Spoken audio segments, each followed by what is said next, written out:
pledge allegiance to the flag of the United States of America, and to the republic for which it stands, one nation, under God, indivisible, with liberty and justice for all.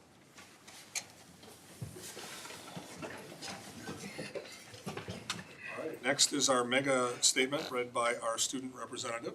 All students will graduate prepared to succeed with the knowledge, skills, and attitudes and behavior necessary to achieve their personal goals and make a positive impact in the world.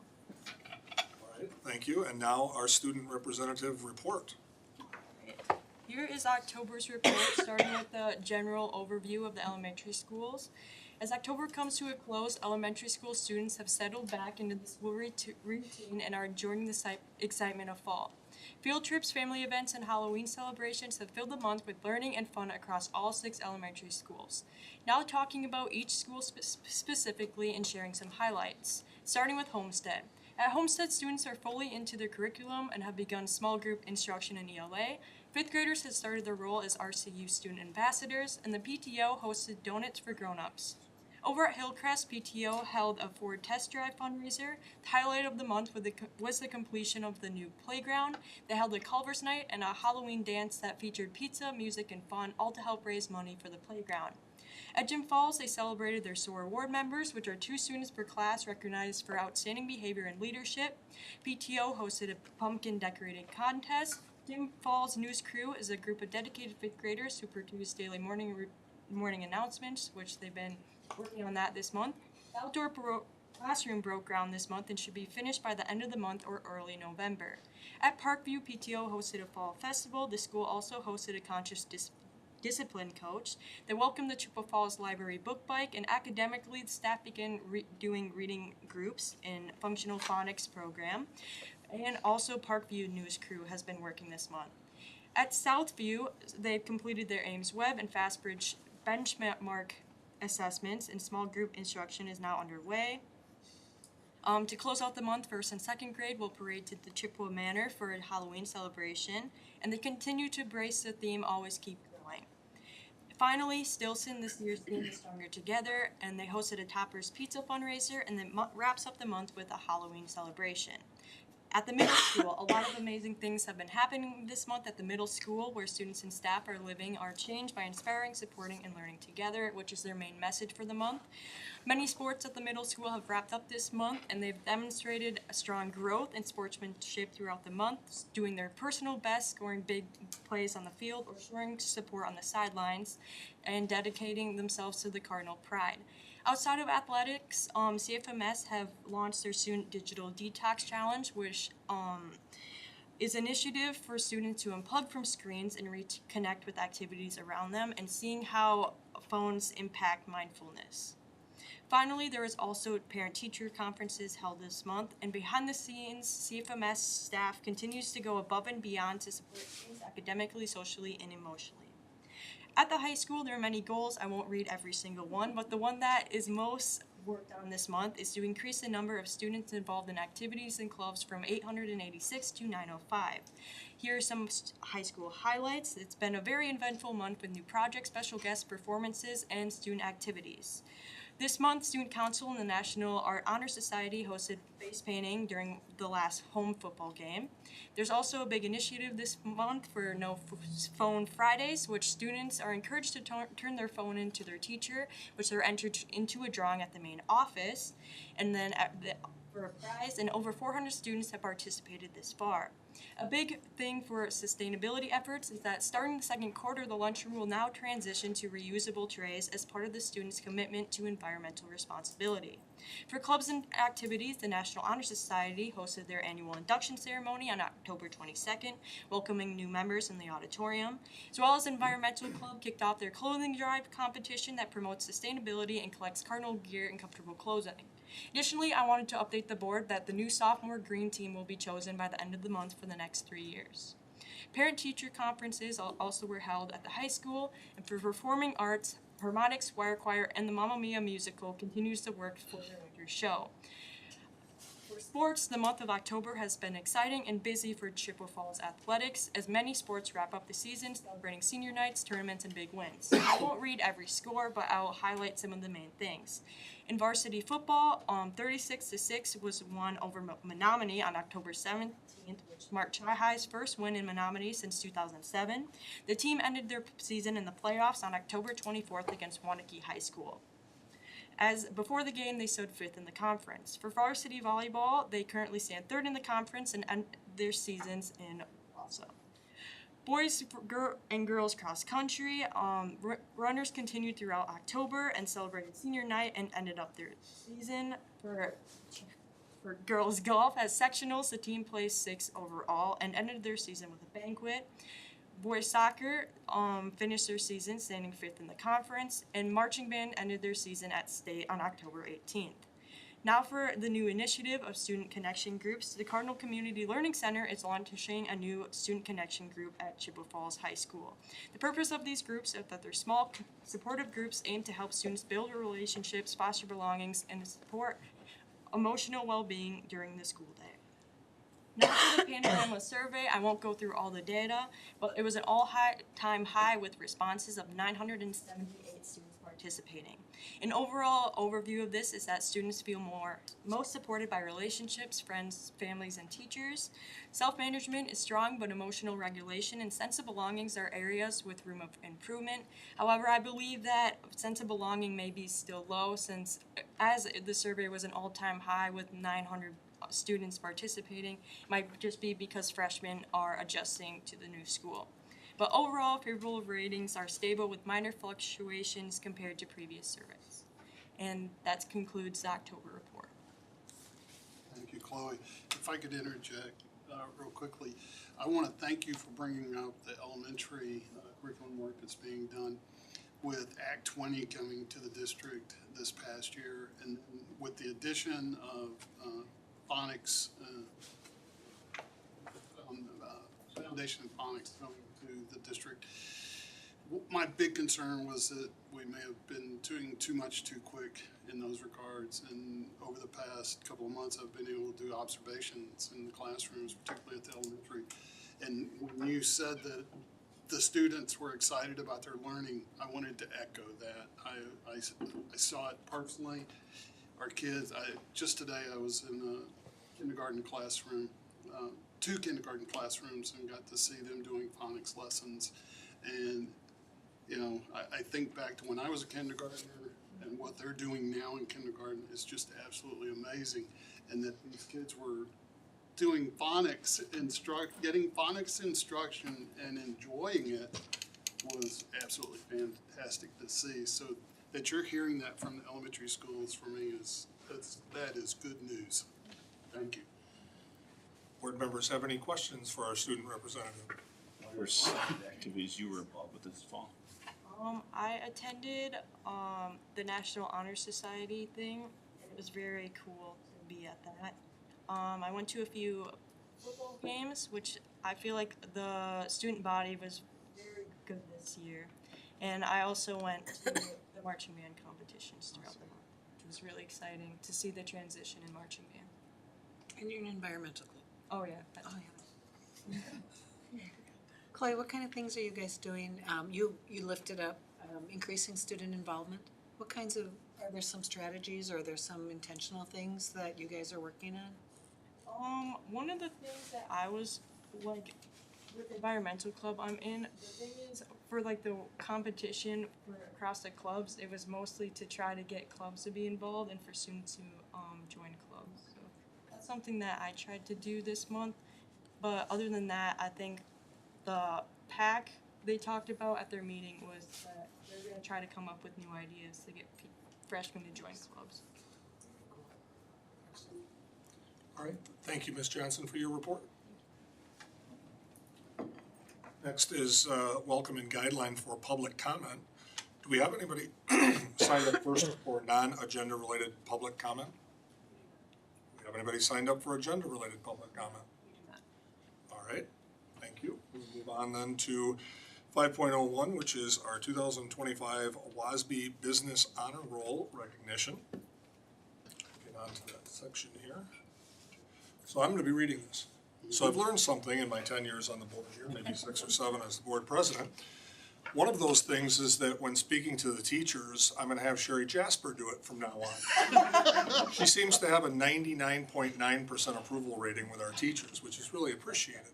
I'm a little bit less.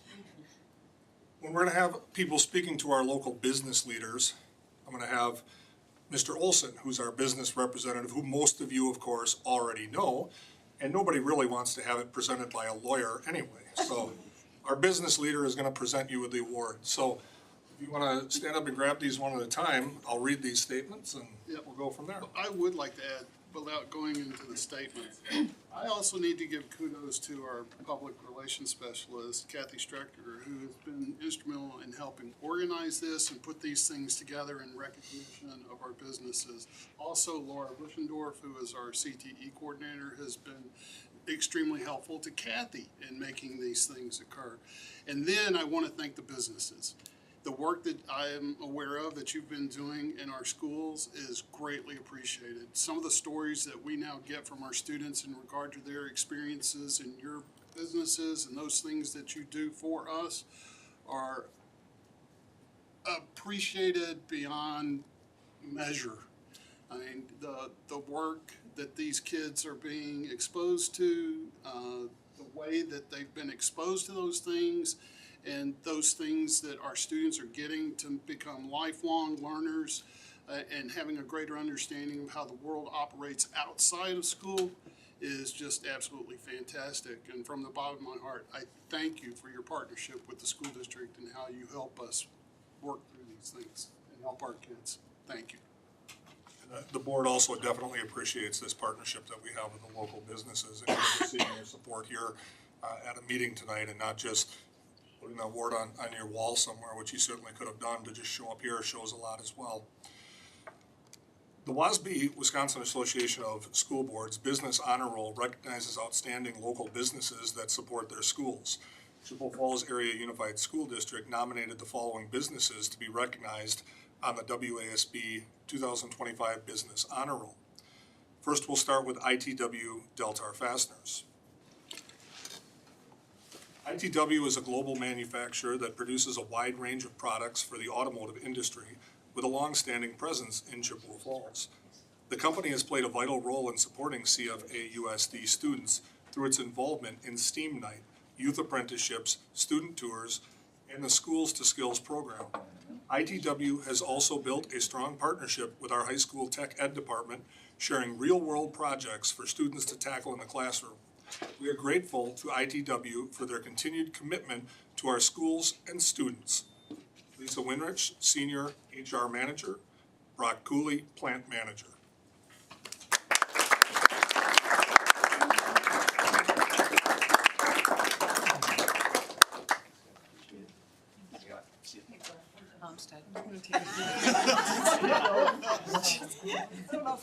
Let's talk about how long ago that was, right? This song? First grade teacher. Next is Sandbar and Grill.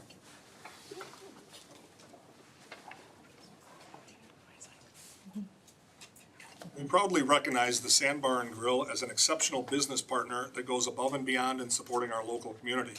Their unwavering commitment to the betterment of our school district is truly commendable. The Sandbar and Grill consistently demonstrates their dedication by actively participating in and supporting local fundraisers for the school district. Whether it's contributing to educational initiatives or promoting the growth of young athletes, their involvement has a profound impact on the lives of many. Their generosity and willingness to invest in the future of our communities showcase their value and genuine concern for the well-being of others. We are immensely grateful for their support of our youth apprenticeship program and other employment opportunities they offer to students from our community. Seth and Katie Gebauer.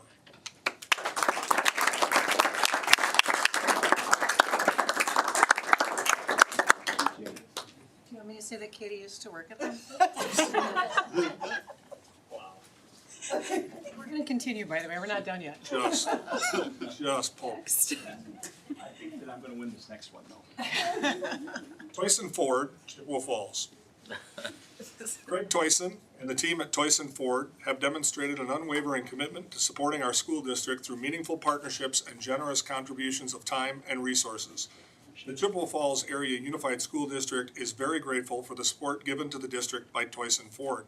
Their commitment to education and career development is evident through site tours, financial support of various athletics and activities, as well as support of our technical education initiatives. Thank you for your dedication to making our schools and students better in many ways. Craig Toyson, owner.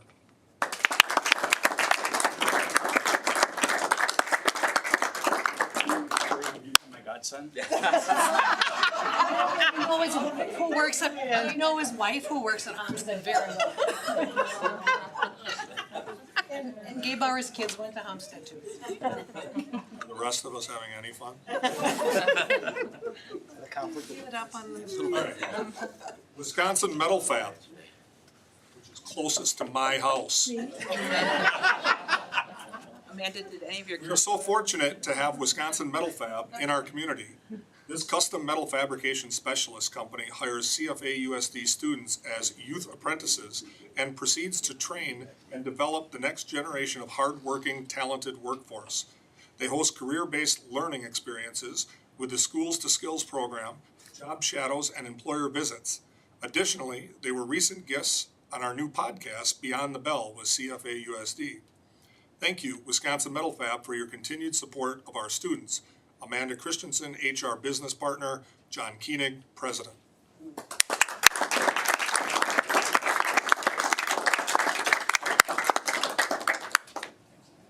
I know. She rolls.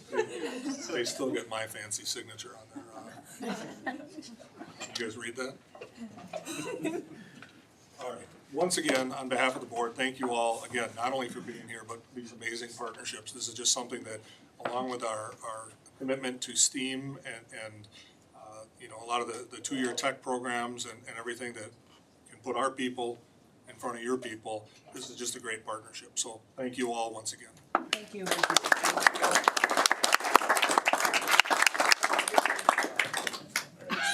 And now we'll take a little break where you can leave, or you can stick around for the real interesting stuff. Say goodnight to Cooper and Freeman. You guys very much. Thank you. My seventh grade. Yeah, for most people on this list, it's a 60-hour work week already, so.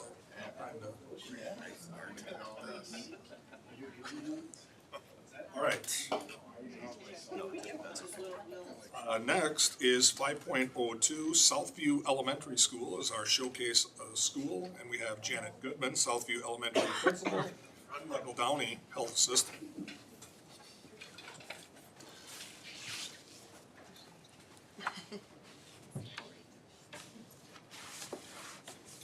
Not used to going right in the middle.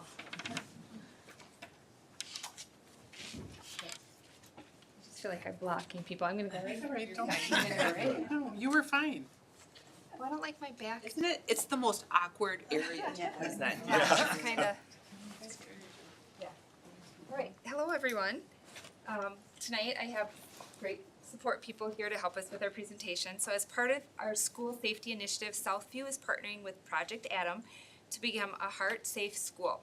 This project trains our staff to respond quickly in a cardiac emergency, helping protect our students, staff, and the wider community.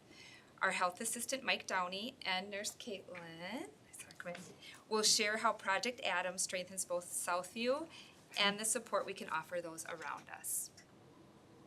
I'm in charge of the clicker, so You're in I'm charge of the clicker. gonna make sure this works. I even brought show and tell. Sarah gets to hold that. All right, like Janet said, my name is Mike Downey. I am the health assistant at Southview and have been for the past 3 years. Not to say that I haven't been in the district since 2010, which I spent all of it working under the direction of Chris, which has been fun. The last 3 years at Southview have proven very, very interesting, very busy time. So, go. Nice, huh? Project Adam. So what is Project Adam? Project Adam was started in 1999. Unfortunately, as we see in the medical profession, something bad has to happen in order to make good things happen. Adam Lamel was a student, very athletic young man, 17 years old. Some of this may sound familiar. Died on the basketball court due to sudden cardiac arrest. His parents, Patty and Joe, decided to partner with Children's Hospital in Milwaukee, and was born Project Adam. Project Adam is automated defibrillators in Adam's memory. A lot of us remember 2004 when a basketball coach from North collapsed on the basketball court next door. Because there was an AED at that time in the school, he, I believe, is still with us today. So that is what this program is all about. It is a national incentive just for schools in the U.S., not just in Wisconsin, but in the entire U.S. Currently, we have 45 affiliate offices and in over 30 states so far. So what is cardiac arrest? Cardiac arrest has been described by the American Heart Association as when the heart stops suddenly, okay? Try to think of it as the battery of a car. If your car won't start, the battery could be dead. What do? You need to jump it, right? Very similar to the heart. When the heart goes into, or stops suddenly, goes into ventricular fibrillation, which means the heart just sits and quivers inside your chest, okay?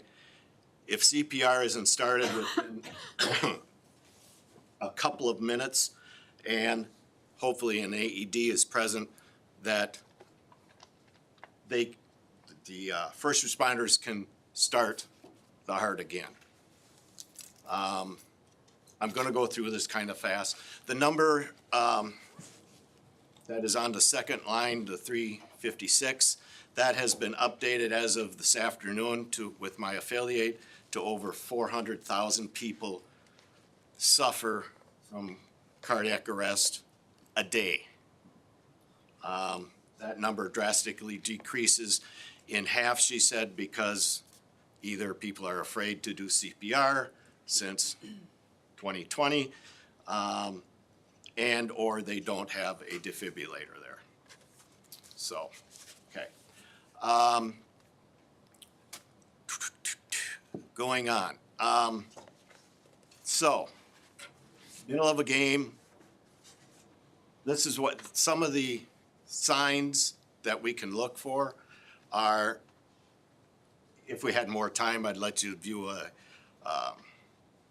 statement from Adam's father that states the father could recognize that his son was not acting right, okay? Suddenly goes down and is unresponsive. Now is that, there can be 1,000 different indications as to why the heart stopped. And as you can see, that it goes into detail as to what other signs that we can look and watch for. The last thing is being struck with a sharp projectile or a direct hit. Last year at Southview, we had a student that was hit in the face with a soccer ball. Now, we were talking earlier, you guys were talking earlier about when you guys were in school. When I was in school, fifth graders couldn't kick that hard. And I don't even believe we had soccer balls out there at that time. The student was hit in the face, broke his glasses, not to get gory, but blood all over. So can you imagine what the force of that can do right here. After school, we have,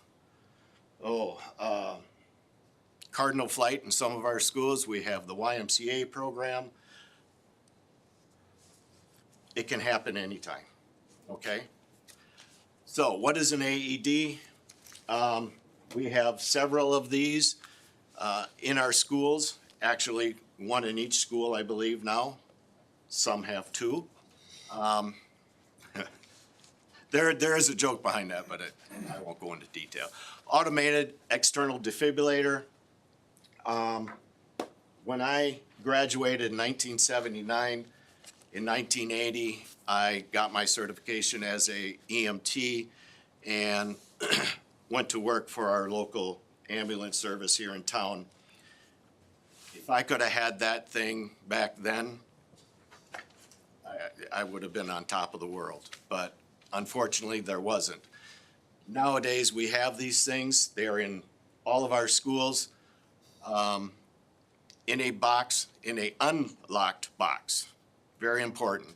The AED also has it's called an SOS bag. There's a mask, there's gloves, there is a razor. Why in the world would you need a razor with an AED unit? Shave a person's chest. Save a person's chest. A male's chest, I should say.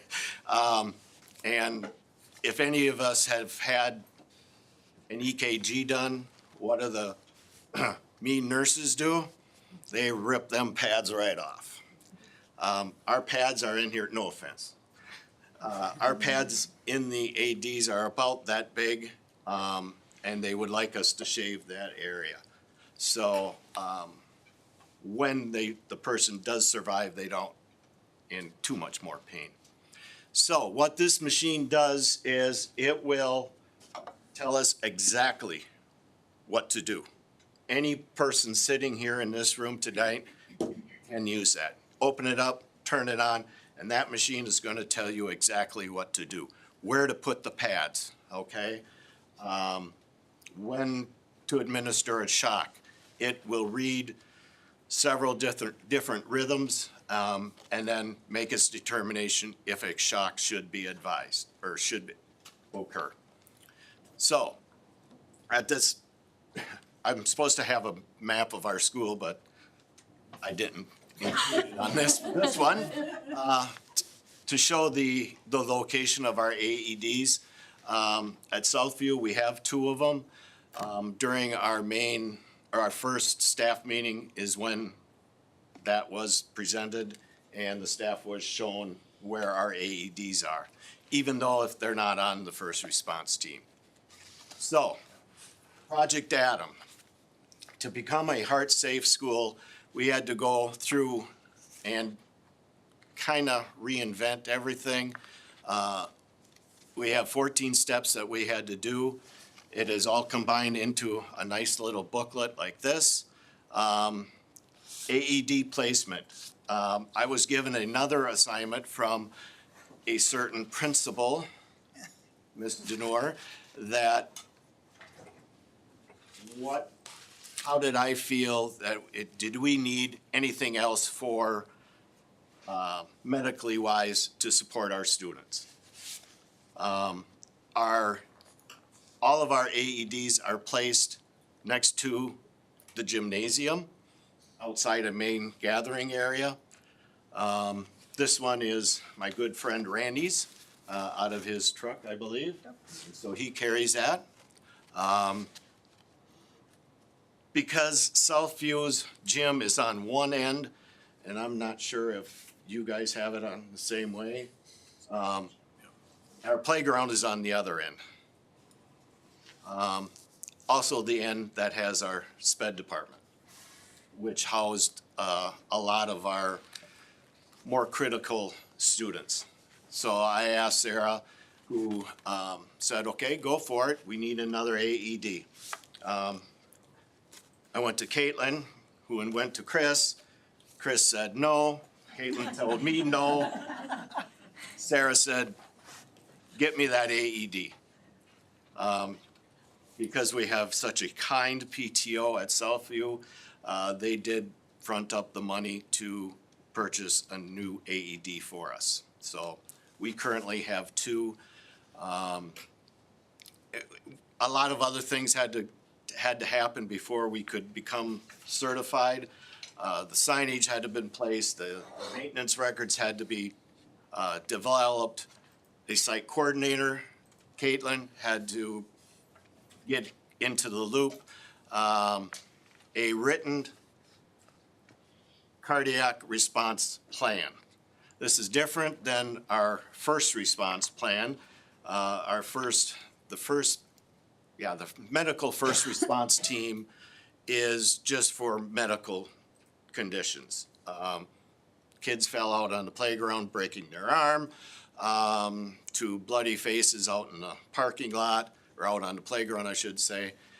This specifies who is on our team, which both Janet and Deb Tilton are on.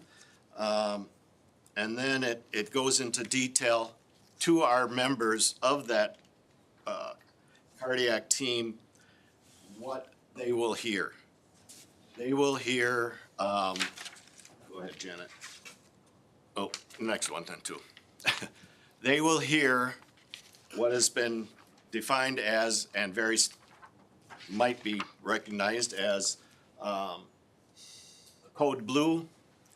I tossed up on that code blue. I didn't want to sound like we were a hospital, but it was the most recognized. That team now will get their adrenaline going and know that they have to get to wherever Mrs. Tilton tells them to go to. To be certified from Project Adam, to be a heart-safe school, we have to get to the scene of an incident, have the AED there, hooked up and ready to administer a shock within 3 minutes. And if you haven't seen a 65-year-old run through a school, come to Southview on Friday and you'll see it. I don't think there's anything else. Yeah. Questions? Do you want to open up the AED to kind of show them what it looks like? What I want to add too, so this initiative to become Adam safe. So I actually heard about Project Adam for the first time at a school nurse conference that I attended back in April. I didn't know that this was actually a state and national program. And I looked us up on the registry. I noticed that the Chippewa Falls School District was not yet considered a heart safe school. Now we do have a lot interventions already in place in the event of a medical emergency in any of our buildings. We have a team of first response team members at every single one of our schools. So that's a trained group of staff members who is all CPR trained, know how to respond in the event of a medical emergency. We have AEDs in all of our buildings. We have stock emergency medication. Becoming Adam safe is just an initiative and a certification I want the school district to have to show that we're committed to supporting our students and our staff and having the tools necessary, that we're confident and prepared to respond in the event of a cardiac emergency at any of our buildings, whether it's a student, a staff member, a visitor. It could happen at any point. I'm sure you guys have probably heard through professional sports, there seems to be sudden cardiac arrests happening quite frequently with athletes. And so this is just another step we can take to make sure that we're prepared and our staff are confident that they know how to respond in case we were to have a sudden cardiac arrest at one of our buildings. And how Mike mentioned earlier, like this is what the inside of an AED looks like. And so like he said, like this will tell you exactly what to do. So if any of you were to ever encounter someone having a cardiac arrest, whether it's at work, in your community, if there's an AED, grab it. And even if you think that you're not doing CPR correctly or you don't know how to do it the right way, doing something is always better than doing nothing. We have the highest chance of saving someone's life if bystanders take action and provide, even if it's not optimal CPR, as long as it's something, and using an AED, we have a 50% higher chance of saving that person's life. And so that's why we're doing this. We just want to make sure all of our schools are prepared in case that were to ever happen in our building. And Southview is just the first school that we're piloting this out at. When I got this idea in my head after I heard about becoming Atom Safe, the first person I reached out to was Mike Downey, because he is amazing. I know I can give him any project and he will run with it. I know it will get done. And this literally came to our attention last April and he just ran with it. Like, he is amazing and wonderful and is the reason that we have gotten as far as we have in this. So once we become officially cardiac safe at Southview, the plan is for all of our buildings to become cardiac safe through making sure we have appropriate signage. We have AEDs, and well, we already have AEDs in every location, but making sure that our first response teams are confident and trained on how to respond to a medical emergency, just so that way we can call ourselves a heart-safe district, so. Part of being certified through Children's Hospital is they welcome you with a big banner, something like our mission banner there, that will have Southview Elementary.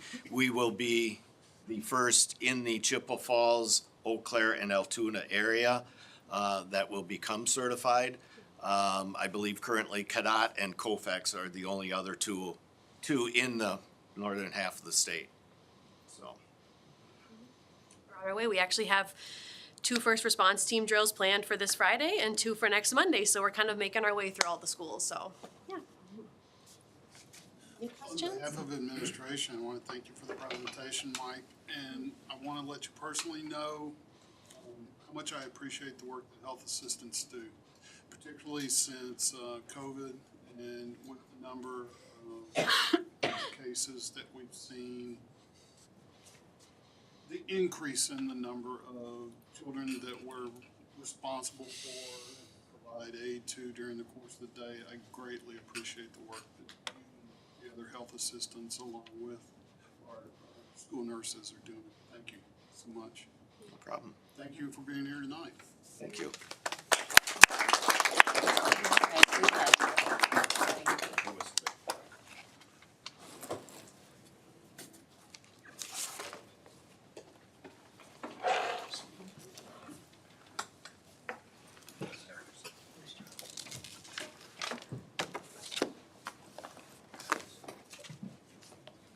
All right, next is 6.01, Rogers Behavioral Health, communicating with the board. Rogers overview, Chippewa Falls School Board is on the presentation, and Cindy Meyer, President CEO, and Katie Freemark or Freimark? Freimark, Director of Community Partnerships. Thank you. And also Ashley, who was Yeah. not listed. Here I am, Ashley Muchnick, I'm the Chief Operating Officer for Rogers. So first of all, thank you for having us here today and allowing us just to come and talk a little bit about what we do. I'm gonna give a really quick overview. We are planning to come into the Chippewa Valley area with a full continuum of mental health care by first quarter of 2027. In our micro hospital, which is what we're calling it, we will have inpatient services for adolescents, for adults. We will also have residential care for adolescents and adults. We will have outpatient services, which include day treatment and after-school programming for shorter periods of time. The day treatment is 20 hours a week, and the after-school or intensive outpatient is 9 to 12 hours a week.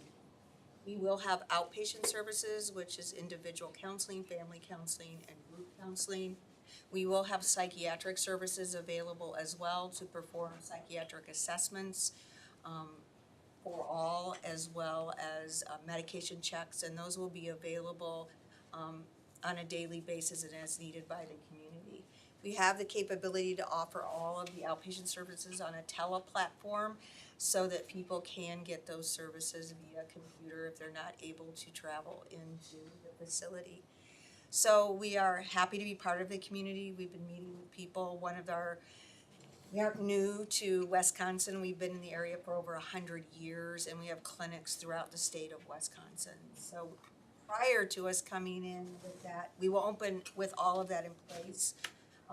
It won't be phased in, but we will open a clinic both in Eau Claire and in Chippewa Falls prior to that to provide the outpatient services I just talked about. So we look to have those available within the next 6 months.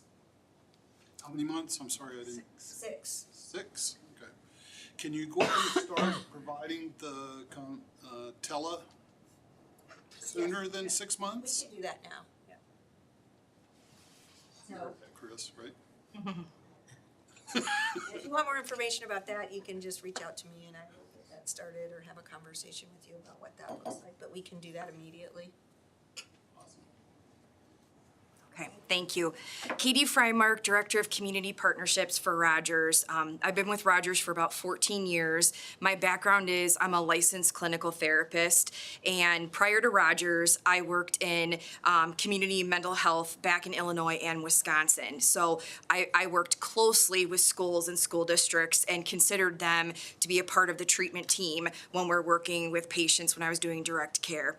On the slide is a list of our partners that we have that we wanted to highlight for you guys. So partnerships with Rogers is part of our mission. We're known for the treatment that we offer, but a lot of times people forget that we also offer education. We work on prevention, access to care, and a lot of community partnerships. And I'm so glad to be here today to talk to you guys about, we would love to be a community partner with you guys also for the school district. So to highlight a couple, Sheboygan Area School District is one that we've offered different things to them, a different package. We've worked with healthcare systems, other nonprofits. And Ashley, do you want to talk about the Jason Foundation? So the Jason Foundation is a national foundation focused on suicide prevention, awareness, and it really equips our students, our families, parents, teachers, admin, so the whole gamut with additional resources, whether it's in servicing for your teachers, building it into curriculum. That would be a resource that we would bring in as a part of this partnership. So, thanks. And those resources are free. There's no cost associated with those programs. Jason Foundation was actually started by a father who lost his son to suicide. And it is a national program which you can Google or go online and read about. Thank you. You want to go to the next slide?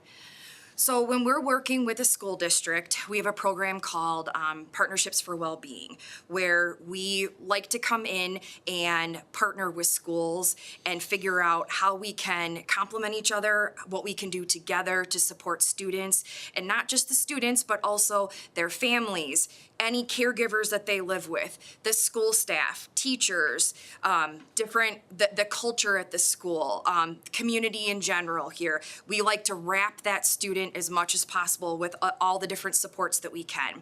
So listed up on the slide are a couple of different things that we've done in those different aspects. So for example, the educator, we do a multi-layered coaching approach where we are training people to be coaches, training teachers and school staff to be coaches to other school staff so that there is a web of support within the school district. We also offer research-based education, a lot of mindfulness. I looked on your guys' website and you have linked the Compassion Resilience Toolkit, which is a program that my team helps support.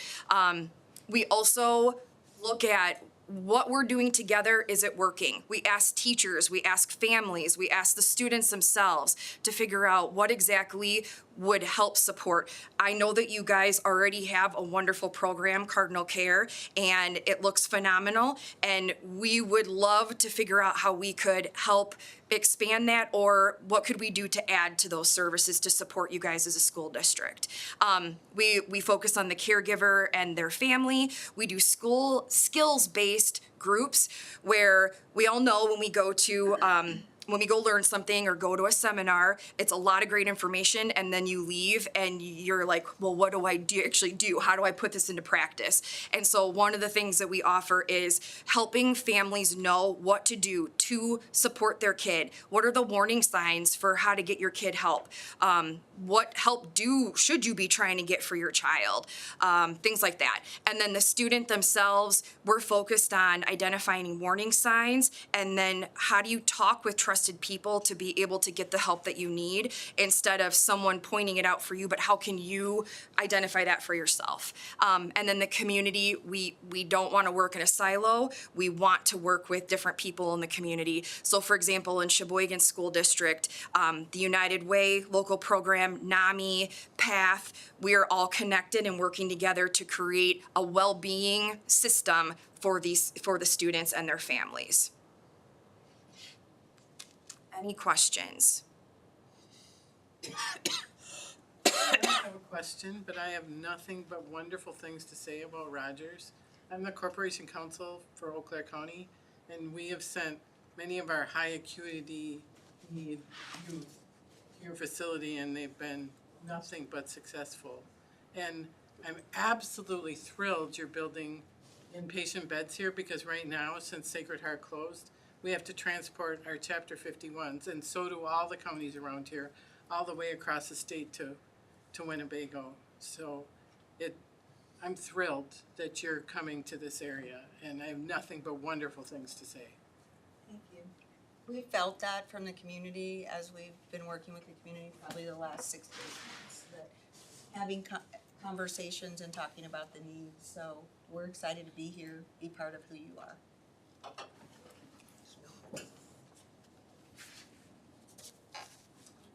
Board members have any other questions? I will leave my card up here in case you guys want to grab it. If there are any questions or anything that you think of afterwards, please feel free to reach out to any of us, including myself. We'd love to just continue conversations with you all. So, thank you. Thank you. Thank you all for your presentation. Thank you.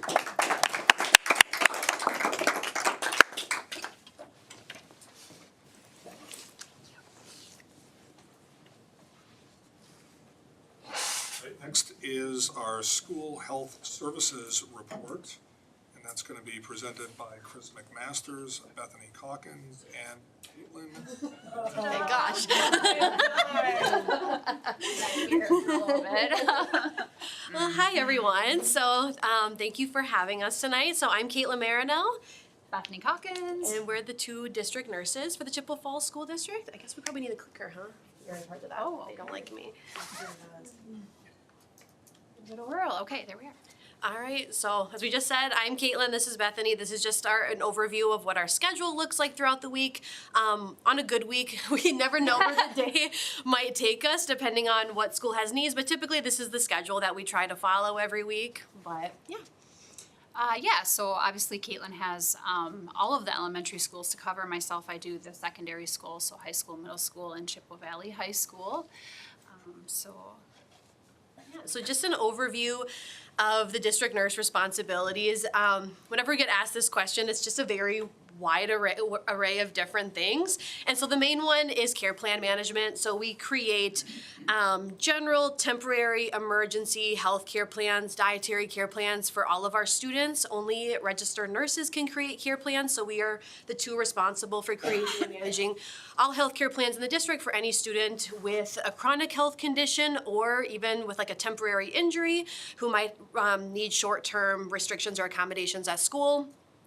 We oversee immunization compliance, so we make sure that we're following Wisconsin state statute with required school immunization requirements, which we receive a lot of help from our health assistants, of course, and making sure all of our records are up to date.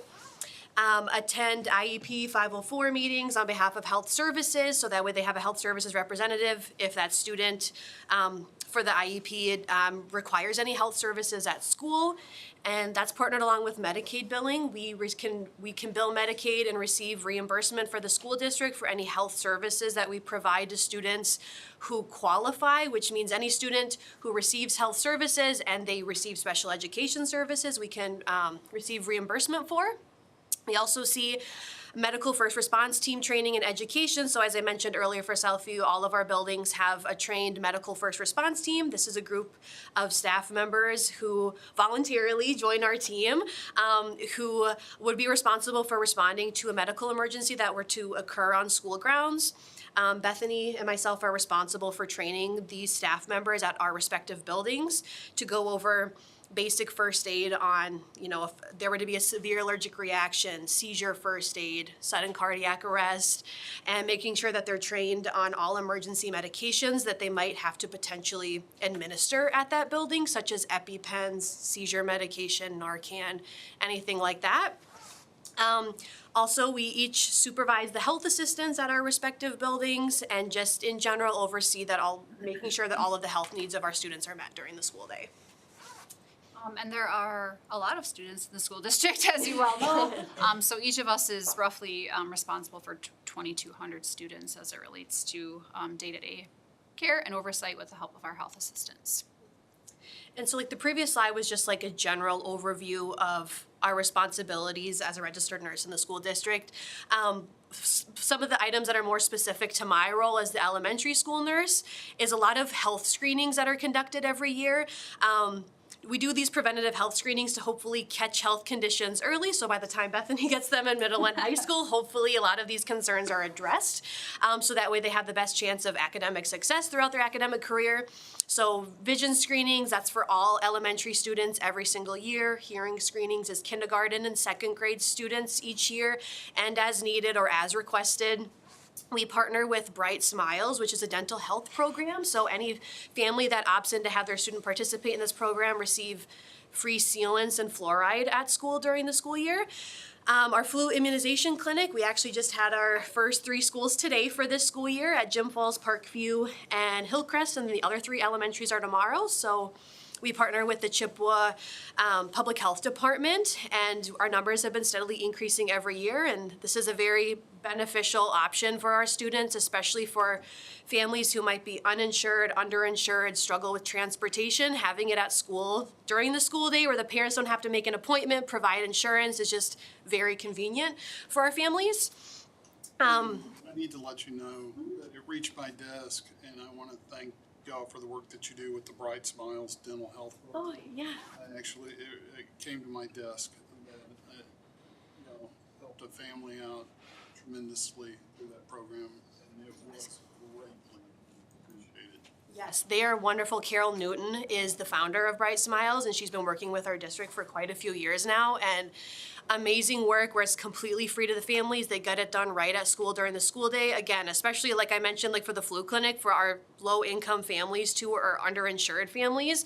And oftentimes, even though, it's not full cleanings, our hygienists can catch decay early, and so that way they can get to the dentist right away and let the families know that. So a great service. I know it can be a struggle for parents to get their children into the dentist every 6 months, so this is just great. It's a great service, and I'm really glad that they continue to partner with us.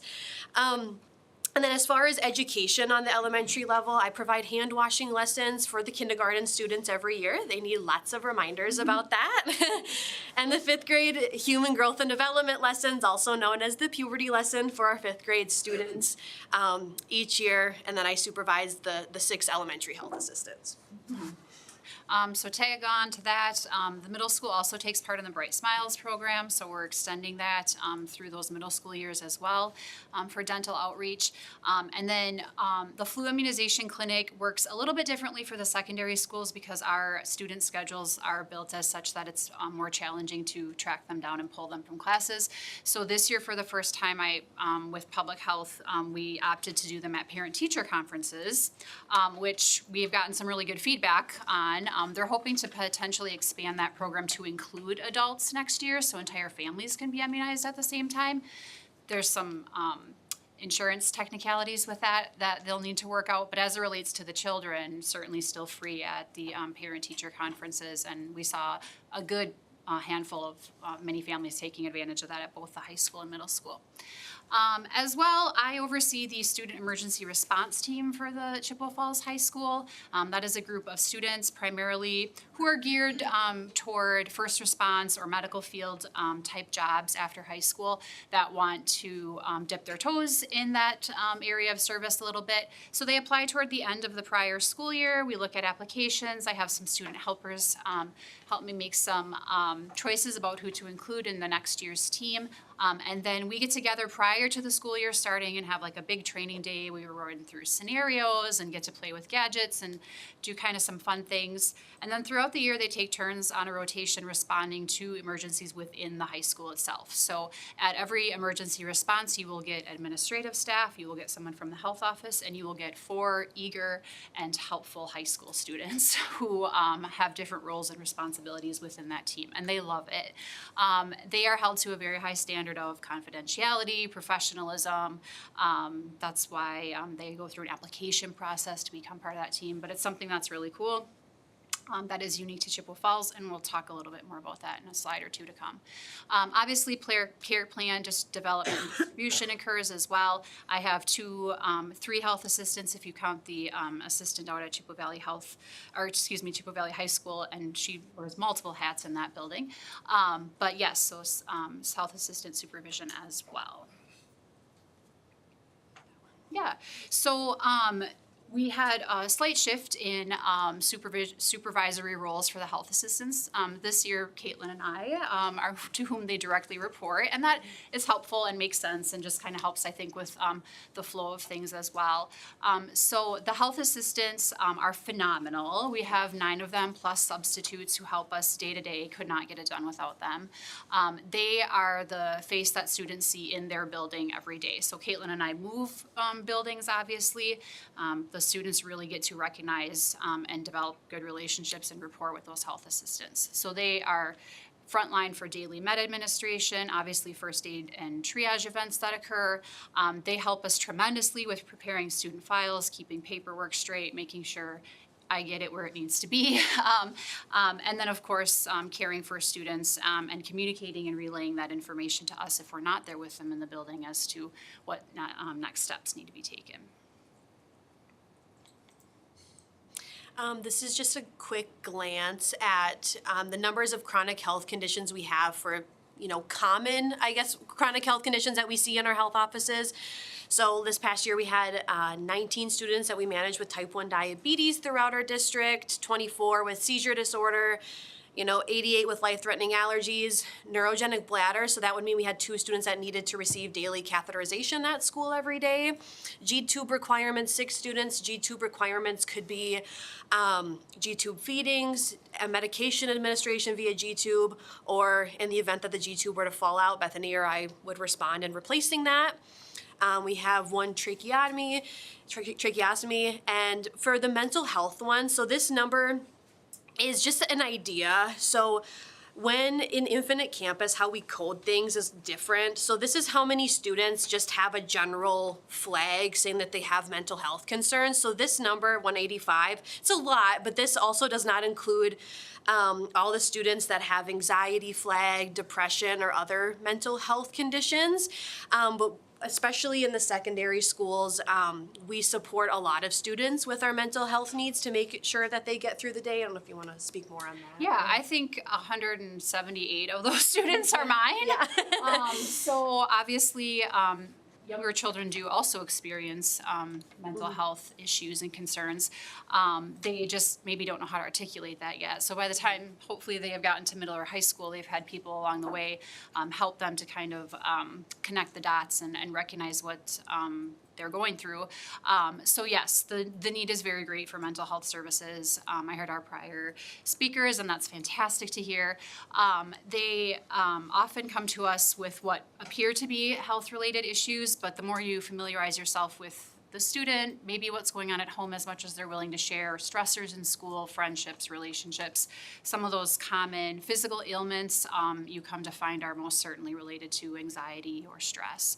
And so really working through those students is a hefty but important part of our day as well. Our goal is always to keep students in school. So in class, in school.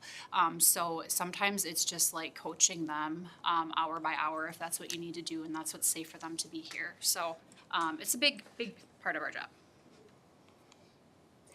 So this next one, when we presented last year, this is the report that we showed you guys. So this is from the 23-24 school year. So last year when we presented, we mentioned how we had 47,000 health office visits 2 years ago. So between all of our 9 locations and all of our health offices through the 23-24 school year, we had 47,000 visits. Going to last school year, we had 55,000 visits. So we had an increase in 8,000 health office visits in just one school year, which I was making sure I was reading that right when I was pulling the data. Well, yeah, we see a lot of students in our health offices, and it is a big responsibility, but having our health assistants, especially at all of our buildings, and being able to support these students during the school day means they have a better chance of being able to stay and make it through the school day. Sometimes if they just need a break, like our mental health support, whether it's giving a daily ADHD medication to help that student get through the school day and be able to stay on task and be successful, whether they just need a break from the classroom, like we're helping a lot of these students stay at school, whereas if we didn't have health services, oftentimes like how many of these students would just be sent home for the day, So I look at it like, it is a lot, but we are keeping them at school where they can be successful. And I mean, obviously, we didn't, have 55,000 emergency events, right? This ranges from like I lost a tooth to I can't breathe. But what is important to recognize about that is that still takes time. That still offers us time to have a touch point with that student. So that's like 55,000 times that a student came to an adult in a building that they could trust and say, this is what's going on. So beyond what we physically do with them, I think it's just phenomenal to recognize that it's a safe space. It's over 300 visits a day. Yeah, sometimes the middle school has 100. I was going to say the middle school is probably half of that. And we do get them back to class. That is our goal. We want us to be comfortable, but not that comfortable. All right. Here's just a few of our unique district school nurse responsibilities, some of the things that people might not think of right off the bat. So we do manage therapy dogs and animals at school, guidance and oversight. So anytime a staff member is requesting to have a therapy dog at school or to bring in an animal, just for the school day, we do partner with the principals on that to make sure that health conditions are reviewed. We don't have any allergies, sensitivities, or anything like that before the animal comes onto school grounds, and also making sure that the animal being allowed on school grounds complies with district policy. There seem to be emotional support animals for everything now. So just making sure that we're within school district compliance with that as well when we're overseeing that. Of course, as I mentioned earlier, we manage all of our AEDs throughout the district, so making sure the batteries are replaced regularly, the pads, and just making sure that they're all still in working condition, along with the AEDs and we also manage the stock emergency medications. So in all of our buildings, we have stock EpiPens and stock Narcan at all of the elementary schools and the secondary schools. So again, we make sure that those are all up to date and not expired, and take care of ordering new when it's time. And then we also have community health partnerships. As I mentioned earlier, a few of these. So the Lions Club, we partner with the Lions Club for vision screenings every year, specifically the Jim Falls Lions Club and occasionally the Lake Wissota Lions Club. They are wonderful. They volunteer their time every year to come for a full week and screen all of our elementary age students. Wonderful program. And the spot camera that we use allows us to screen every single student in a school within under one school day, where if we were still reading the wall charts and everything, I don't know we'd be able to get through everybody. So wonderful program that they have. Again, Bright Smiles, which is our dental health program.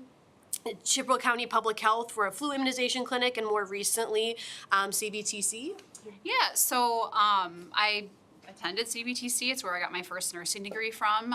So there was a request through Chris McMasters, I believe, is how we got the ball rolling, to potentially have some CBTC nursing students complete their final semester practicum with us. So it is like their big internship, if you will, prior to graduating this December. They do get to offer to their instructors where they would like to be placed, and so we were listed for the first time this year as one of those options for them. So both Caitlin and I have a graduate nurse working with us. They just started this past week. And they have reached that level of schooling where really they're, with our supervision, they are kind of running the show, which is which is fun to see, and able to kind of give feedback then to their instructors. So it's another like opportunity for us to keep healthcare workers in our community, make connections, highlight the need for healthcare workers, and just kind of to get some people thinking out of the box about how they might apply their nursing education and career.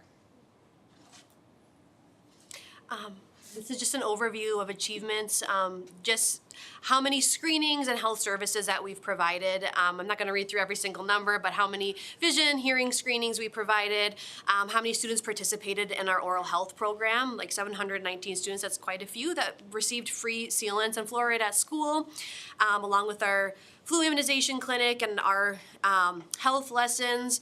I do wanna highlight too, like for CERT team preparedness, so as Bethany talked about earlier, her emergency student response team, we actually have a Chi High alumni who graduated last May, who was a CERT team member at Chi High last year, and she's now a health office sub.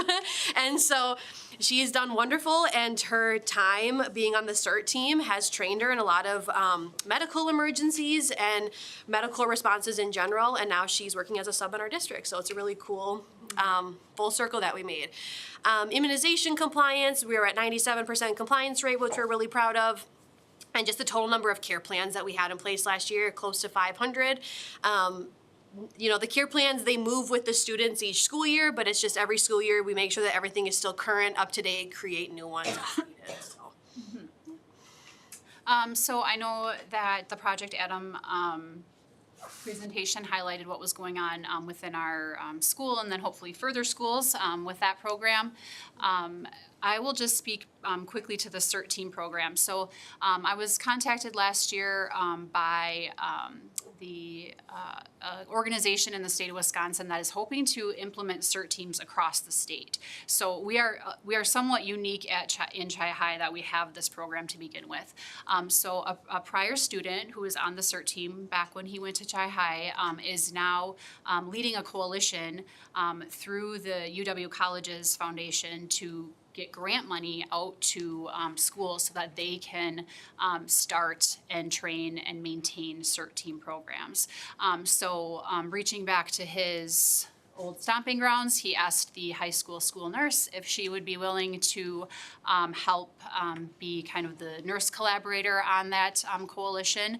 So I will be representing that portion for us. So, but from that, we could potentially get some grant money, which would be great.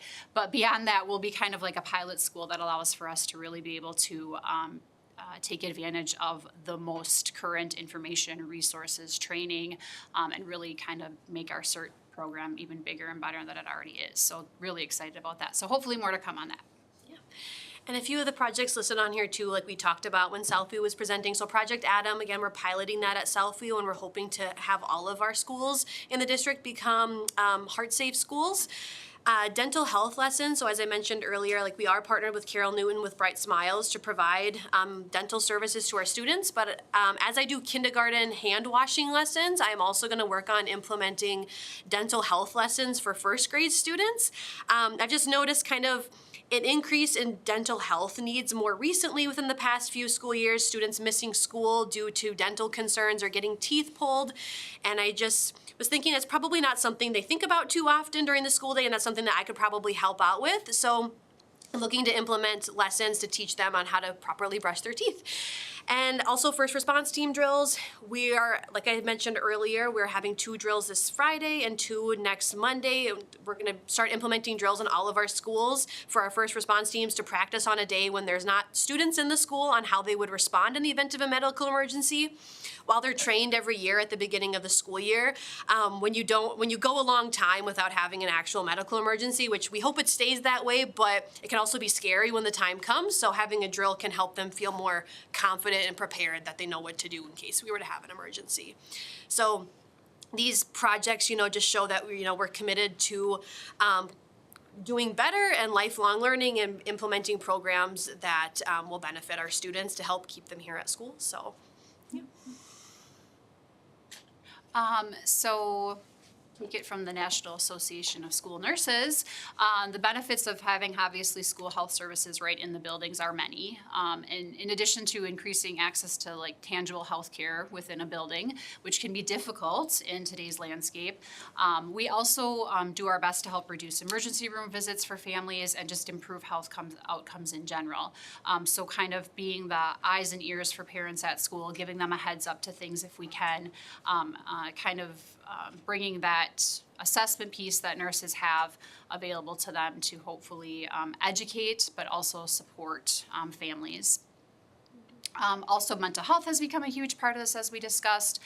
We certainly know that student attendance is something that we have an impact on.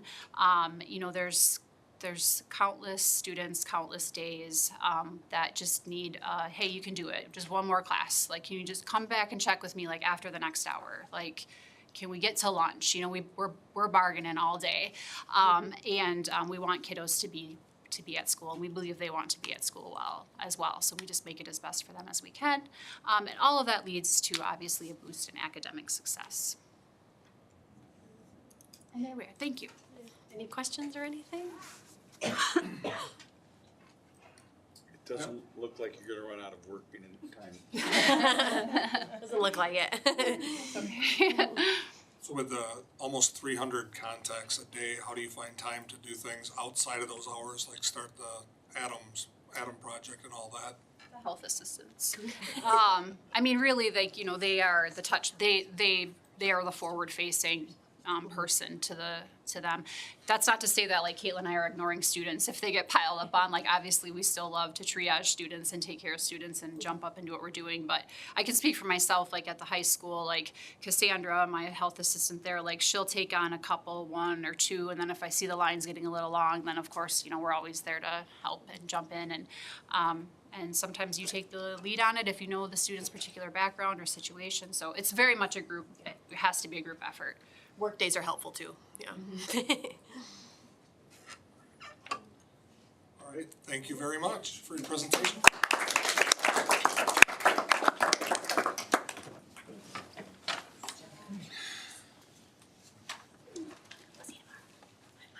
Next is a report of construction projects complete, 2024-2025, and 5-year projection of capital projects. Mr. Trowbridge and Mr. Knoll. Yeah, actually, I'm gonna turn it over to Mr. Nolan, Director of Prevention Grounds and Safety. He'll provide you an overview this evening. Turn it over to Mr. Downey. He did a really good job. In an effort, I guess, to be efficient and stay within my allotted time, I'll be brief. I'm gonna just cover the summer projects in the first couple of years of the kind of, I guess, proposed capital budget for the next couple of years. Years 3 through 5, most of that information really is just placeholders for the major projects, like roofing and mechanical projects, the $400,000 and $500,000 projects, and a little bit less, $200,000, I guess, as well. But again, they're just kind of placeholders for that. One roof project takes away most of my capital budget for the year. They've been running about $400,000 to $450,000 per section.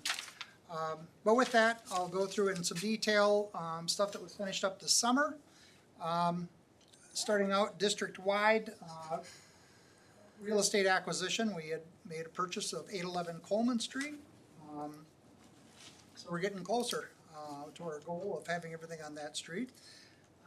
Existing facilities, I had managed getting the I Love You Guys Foundation in to train frontline staff on the standard reunification method and standard response protocol training. Landscaping, if anybody noticed out here in front, I noticed that the landscaping hadn't changed in the 15 years that I've been here, so I figured it was time. So I partnered up with a horticulture class and from the high school and landscaping class, and they brought all the students out here, did some design, did some work, and redid it for us. So I think it looks pretty outstanding myself. High school band office remodel. This was just to better manage students, to kind of make a larger space for all the instructors to be in one area and be able to monitor the classrooms because of windows through their office. Green Team Solar that was finishing up the solar array on the south side of the high school this spring. Cafe remodel, I didn't pay for that out of my budget. Food service did, but I managed the remodeling and construction project there. Choir door replacement, unfortunately that was required due to some vandalism on senior prank night.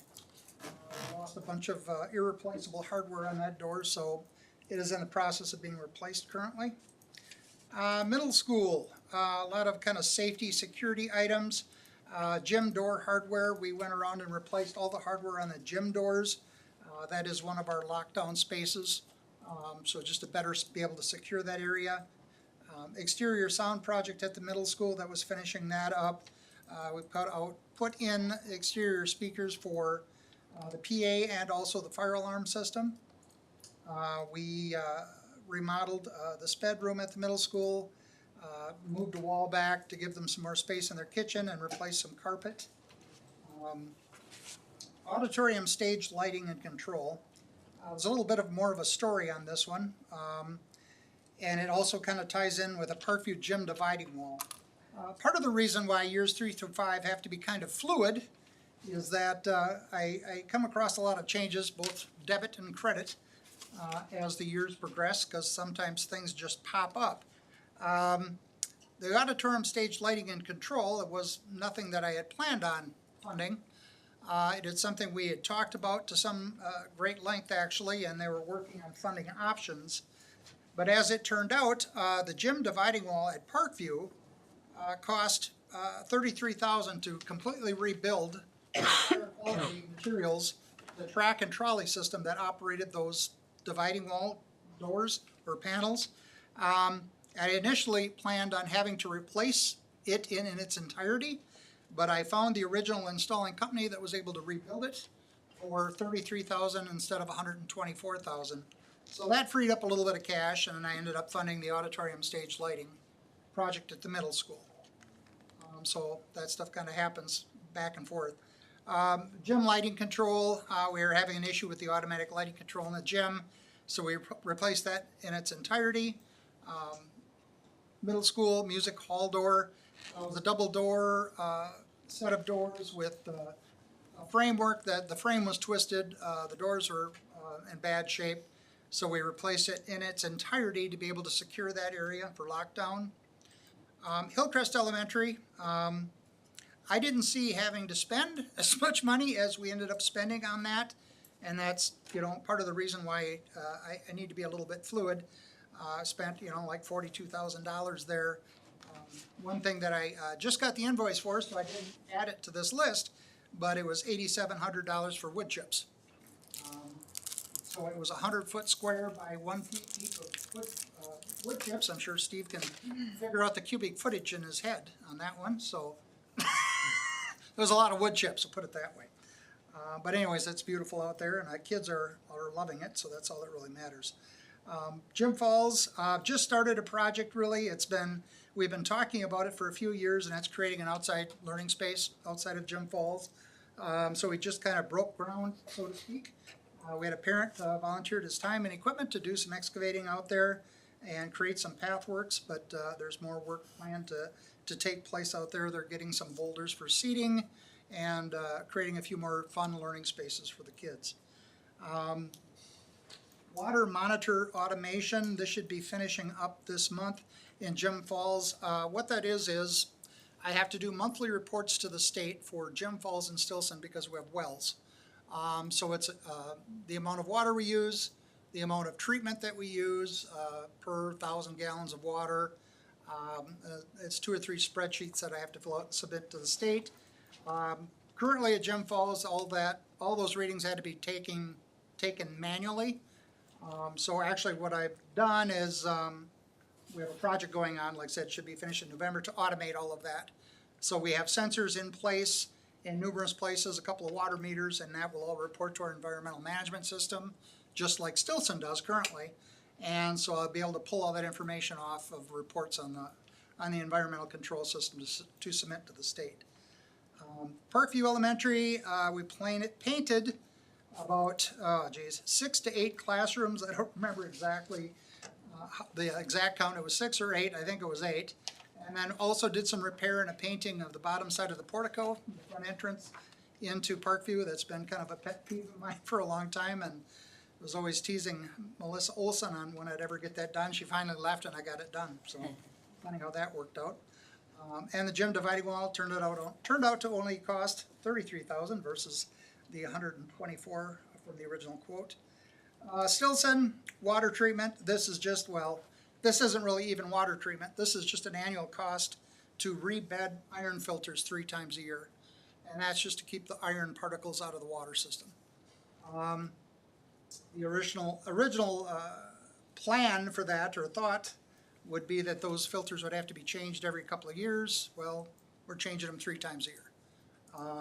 And do it so we're able to keep a pretty good handle on the quality of water there. As a matter of fact, I just got a notification from the DNR. We kind of got off the naughty list. We were at Stilson for a while because of some very high copper readings. The last 3 readings that I have taken since I kind of took it over have been very low, so we got off of that list. So actually next year I don't have to test for lead and copper at all. Kind of got taken off of my list of things to do, so that's kind of nice. Control system replacement kind of goes hand in hand with the stainless pipe feed retrofit. Currently at the feed system at Stilson, it's all plastic pipe. Not sure really, well, I guess I'm not really sure why they were designed it to be that way. The problem is we've had that plastic pipe break a number of times, and it's flooded the room, destroyed some electronic equipment. I'm getting it all transitioned into stainless steel pipe. So that will never happen again. I know our superintendent says never say never, but it darn well shouldn't be ever again. So also control system replacement, that is the cost for replacing some control panels that were damaged the last time a piece of pipe broke, which was the spring. So anyway, that's all in an effort to make that system a little bit more bulletproof. Pupil services, doing a video intercom update, just changing their video intercom system to some higher technology just for that to work a little bit better for them. Because right now I think there's certain aspects of it that aren't working, so we're going to be getting that replaced here shortly. Then moving on kind of to the winter and summer. Real estate acquisition, I plugged in some money there for that again in case something comes up. We need to upgrade some servers on our closed circuit TV or our IP camera system. They're due. Green Team Solar, I stuck 20,000 in there just in case. I haven't really talked to Nick a whole lot really about upcoming projects, but I like to be prepared for that. Roof replacement, some door replacement, which has just been an ongoing thing recently. Middle school, I put in some money for door replacement. Hillcrest Elementary, this is a big question mark right now. Next summer, the city will be ripping up Mile Street to do some utility upgrades and replace the road.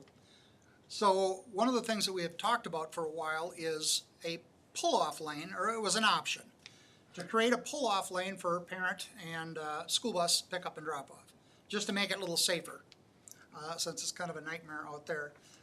So anyway, we're going to be working with the city in conjunction to create a pull-off lane. What I'm kind of envisioning right now in my head is from the driveway of the board office all the way down to Terrell Street, creating a new lane that would just be for that, and in addition, to be allowed to be used for parking when they have concerts and stuff like that at Hillcrest. It's crazy. And parking is really short. So anyway, it would help alleviate that too. So I don't know if that's an accurate number or not. I won't know until I get into it a little bit more. I'm hoping that potentially we can share some contractors and, you know, not step on each other's feet or his toes as far as trying to get work done as far as curb and gutter and the excavating that needs to take place.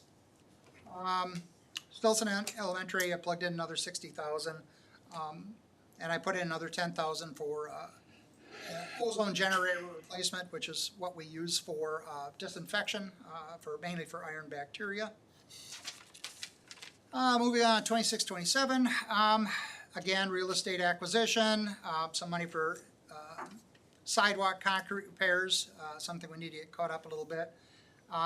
Security, $100,000 replace and/or go creating virtual servers for that system, something I've been working with Scott Marty and his team on.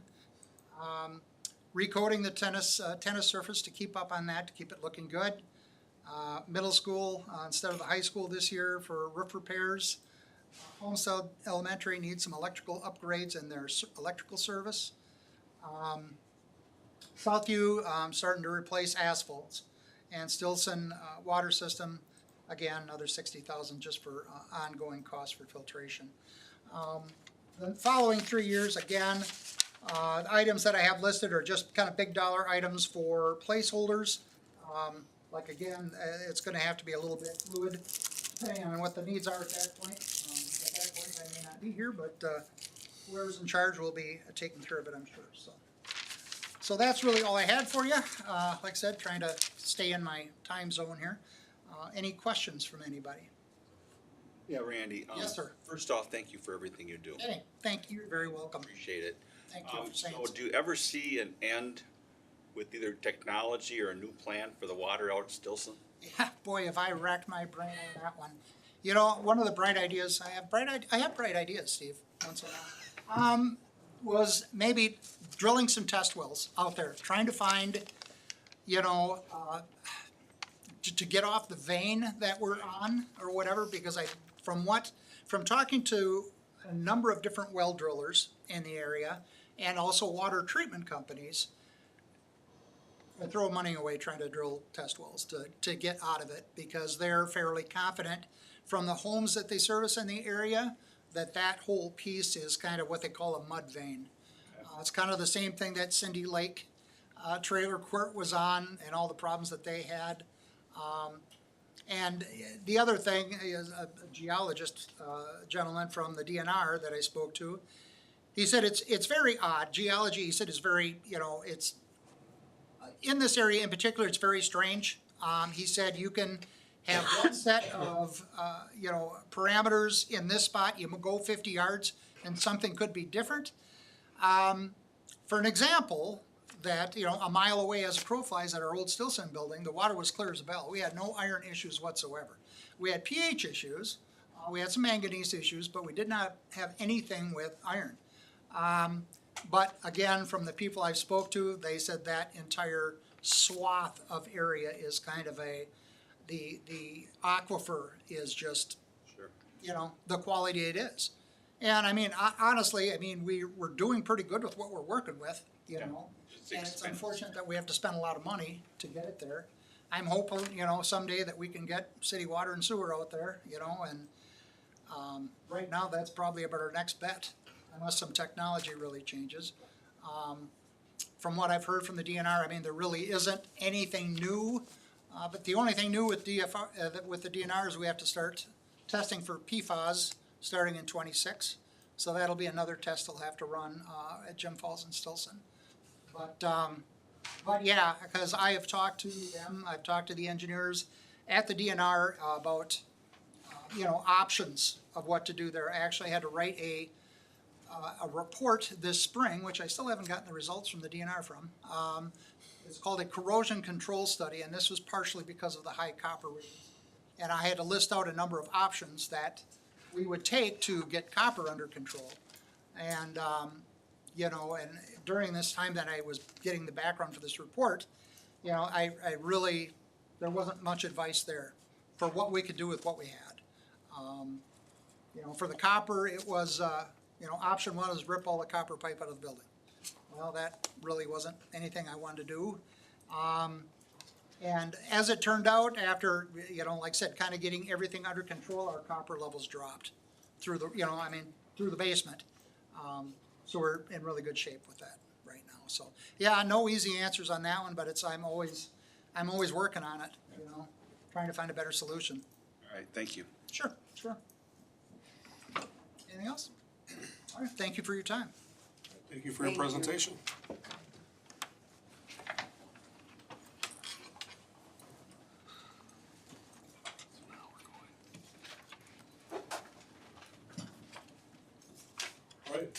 Next is OE2 strategic planning. Members of the board have received the CEO's monitoring report on OE2 strategic planning. It is now the board's responsibility to consider the report as evidence of compliance in this area. Superintendent Holmes. Thank you, Mr. Check.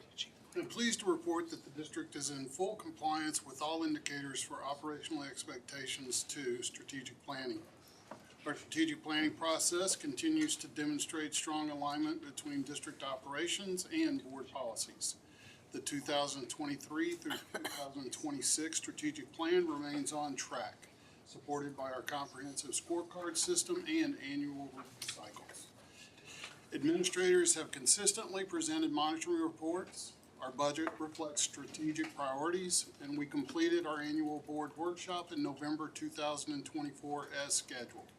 However, as we sit here in October of 2025, our strategic planning must now address a critical reality.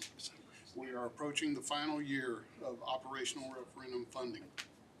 In 2026-27, we'll receive the last installment of the $2.5 million that our community supported with 53% voter approval.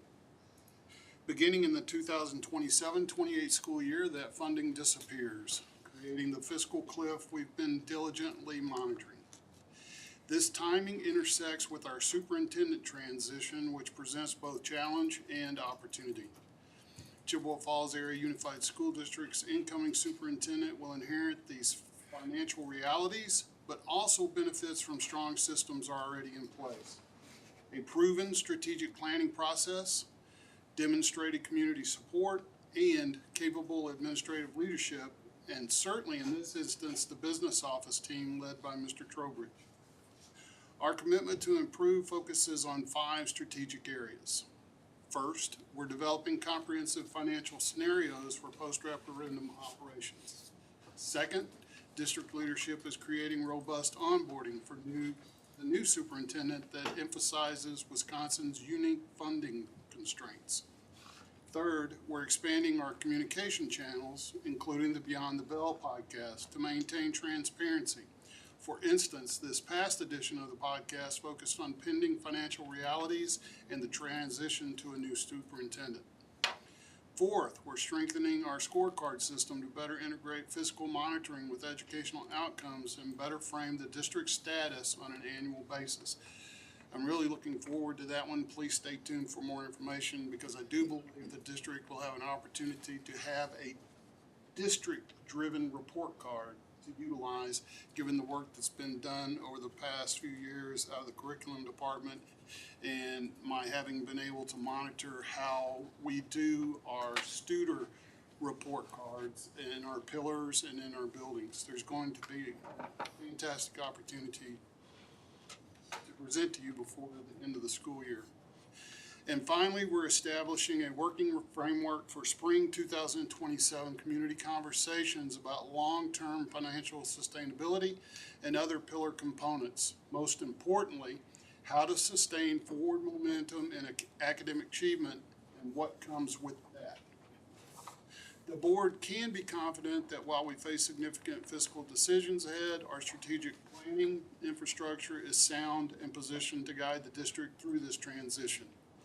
This concludes my report. Please accept this report for further consideration. All right, board members, first we need a vote to accept this monitoring report as our own, so we may further discuss it.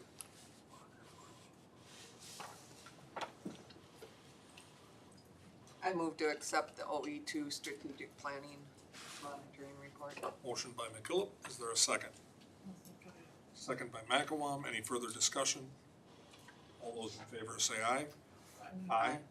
Opposed? Motion carries. OE2 strategic planning is now the board's document to discuss further. Board members have any specific questions before we use our results policy motion language to either indicate that the board has made, or the district has made reasonable progress, not made reasonable progress, or with noted exceptions? Hearing no questions, is there a motion?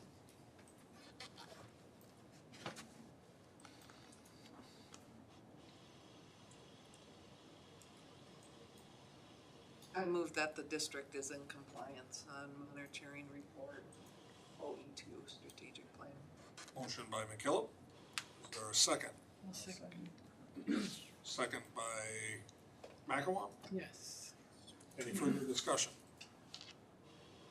All those in favor say aye. Aye. Opposed? Motion carries. The board has found the district has made results. Turned it over. Yes, the district has found to be in compliance with OE2 I strategic plan. didn't make the motion, I didn't have it on my screen, I'm like, I don't remember what to say. All right. Thank you for your presentation, Mr. Holmes. You're welcome.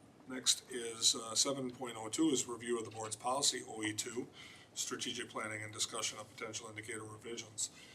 This is something that I think we're doing new as we insert it. It's a good time. We just saw the indicators. It's fresh in our mind. Board members have any questions, comments, or potential changes that you might want to look at regarding those indicators?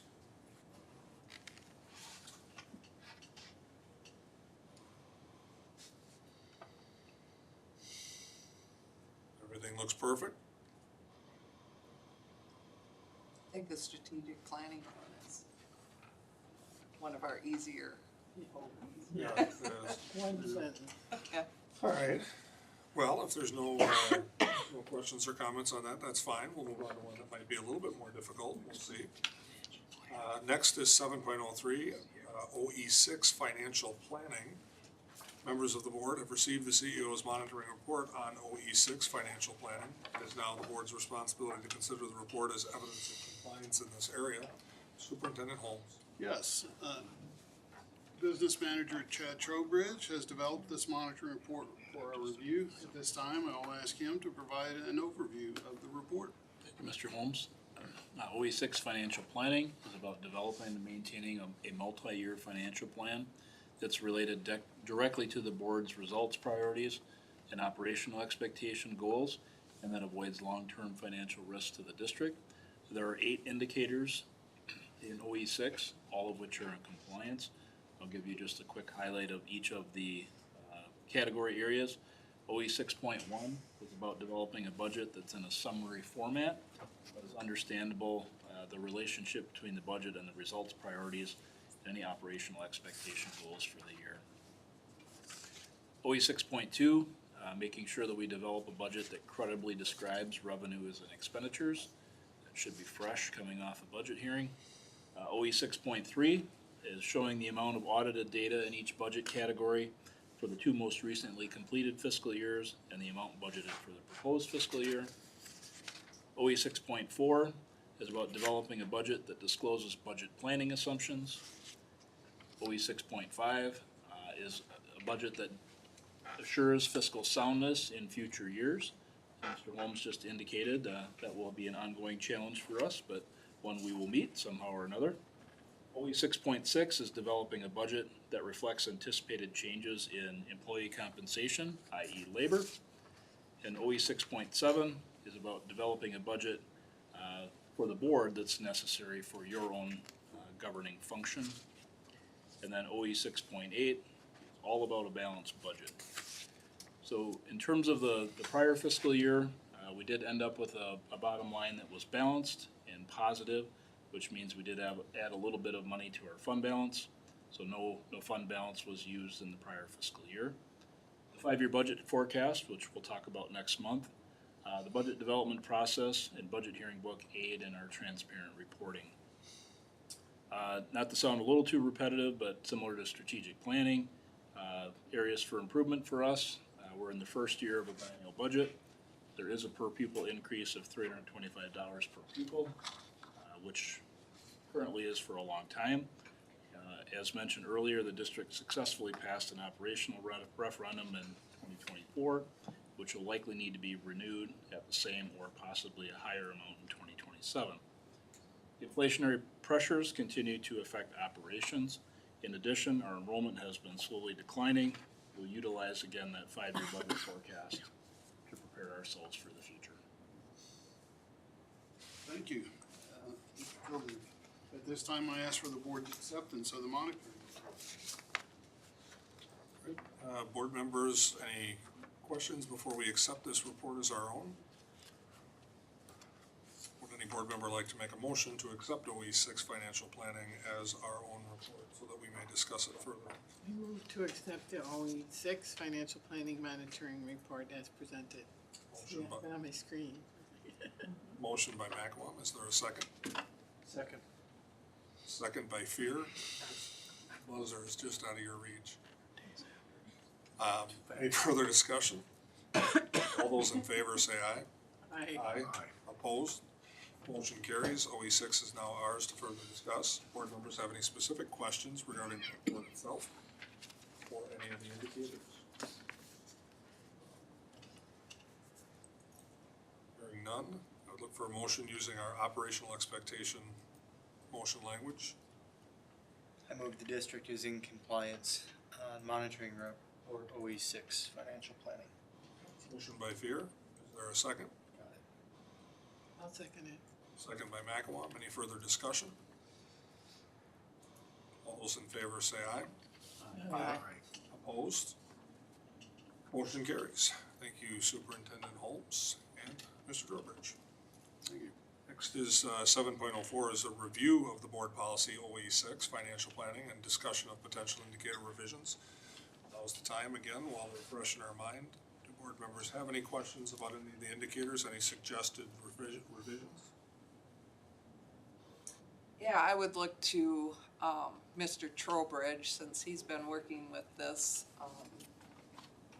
for several years. And with all the changes going on with funding or whatnot, is there something that we're not covering in our current policy that you think we should review? You know, I've put a lot of thought into this, and obviously I've owned this report since its inception, so I do feel like we've made a few tweaks along the way, and it aligns very well with our board policy. It also aligns very well with our board, what am I trying to say? Governance policy in this regard too. So we do check that for alignment each year, updating, so I don't have any suggestions at this time, but maybe something different in the future. And I do like this format of talking about this while it's fresh. And I concur with that line of thought. I think what possibly might change it is if the state changes how they operate. You know, I think you've gotten this report about as solid as it'll be under the current conditions and parameters that are set by the state. If the state does decide to change things, I do think you then would certainly review this report. But as long as they keep operating the way they've always operated, I think y'all have got this report about where it needs to be. Yeah, and maybe just to share with the other board members, 702 and 704. We had administrators attend the coherent governance conference this year. And we have talked about this before. I know me and Sherry have heard about this, and we thought it was a good idea. Like, it's a chance for board members to talk with administrators about these policies to see if, changes, because they've just worked on them, right? So it's fresh in their mind, and we've just reviewed them. So I want to thank them for bringing that back, and for Angela and Jeff and for getting that on the agenda. I also agree. It's a very good idea, and credit to you. Thank you for bringing that to our attention and putting that on there. All right, then we will move to 8, with 8.01, which is the board's consent agenda. Is any board member requesting for separate consideration any items of the board's consent agenda? Hearing none, I would look for a motion to approve the board's consent agenda as presented. So moved. Motion by Martineau, second by McElwain. All right, any further discussion? All those in favor say aye. Aye. Opposed? Motion carries. The board's consent agenda is approved as presented. Next is the superintendent's consent agenda. Is a board member requesting removal for separate consideration any part of the superintendent's consent agenda? Hearing none, I would look for a motion to approve the superintendent's consent agenda as presented. Motion. Motion by Martineau. Is there a second? Second by Fear. Any further discussion? All those in favor say aye. Aye. Opposed? Motion carries. The superintendent's consent agenda is approved as presented. Matters reserved for board action, 10.01. There's nothing that has been removed from the superintendent's consent agenda or 10.02, from the board's consent agenda, or 10.02, the superintendent's consent agenda. 10.03 is consideration of governance committee meeting notes, and under that is the chairperson, Peggy McKillop. Yes, so, back in June, the governance committee met and we had communicated with Superintendent Holmes that we would like to see some results reporting on, CTE, Career and Technical Education. That is something that has been a top theme in, all of our community conversations that we've had, so we thought that it's important, that we have a results report specifically for that. Katie, luckily for her in her new position, previously she got to complete some indicators of compliance, but you know, we just threw her in when we had her develop a monitoring report. So the meeting that we just had, she brought a draft copy of a CTE monitoring report that her and Laura Buschendorf, our CTE district coordinator, have been working on. And I was very impressed. Katie has good knowledge of, you know, what's operation and what is result. They had a committee prior, I think 2017, that worked on the CTE, so they have like a mission statement that will become part of our policy, which we will see next.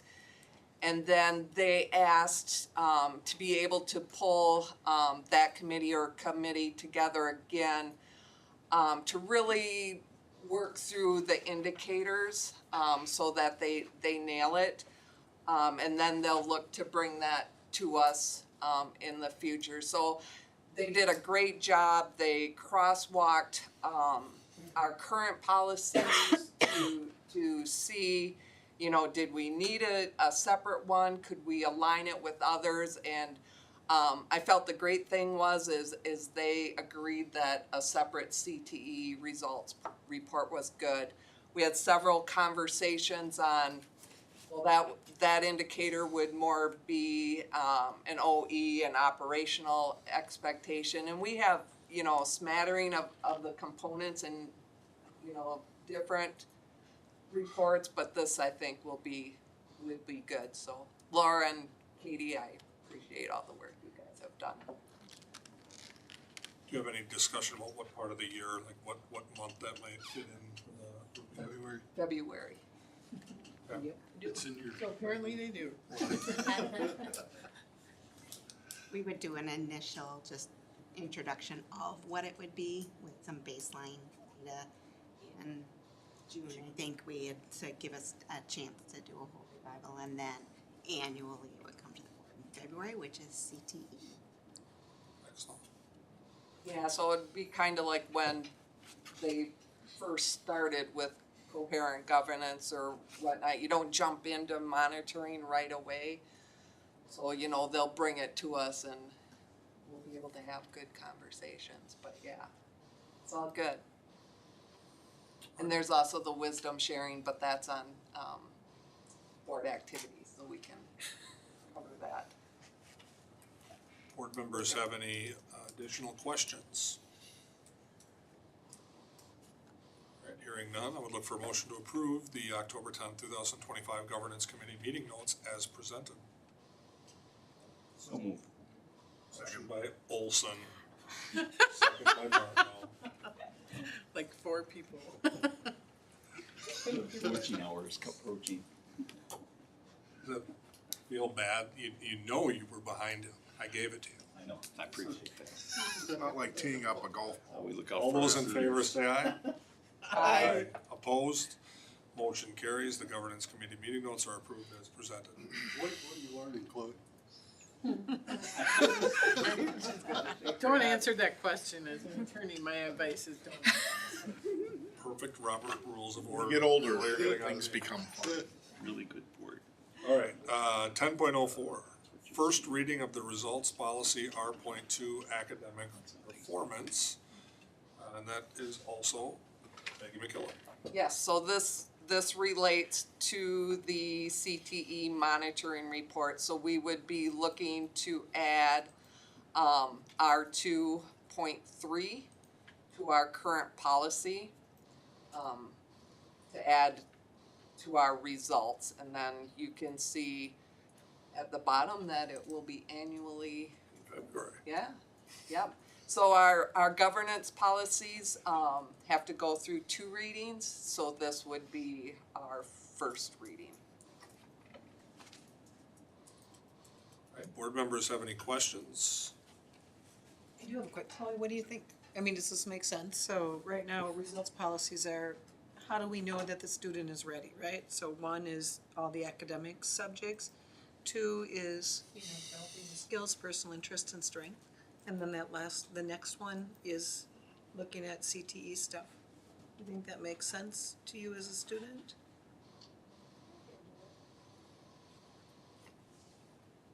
Can you like elaborate more on like CTE? So, like what is? Yeah.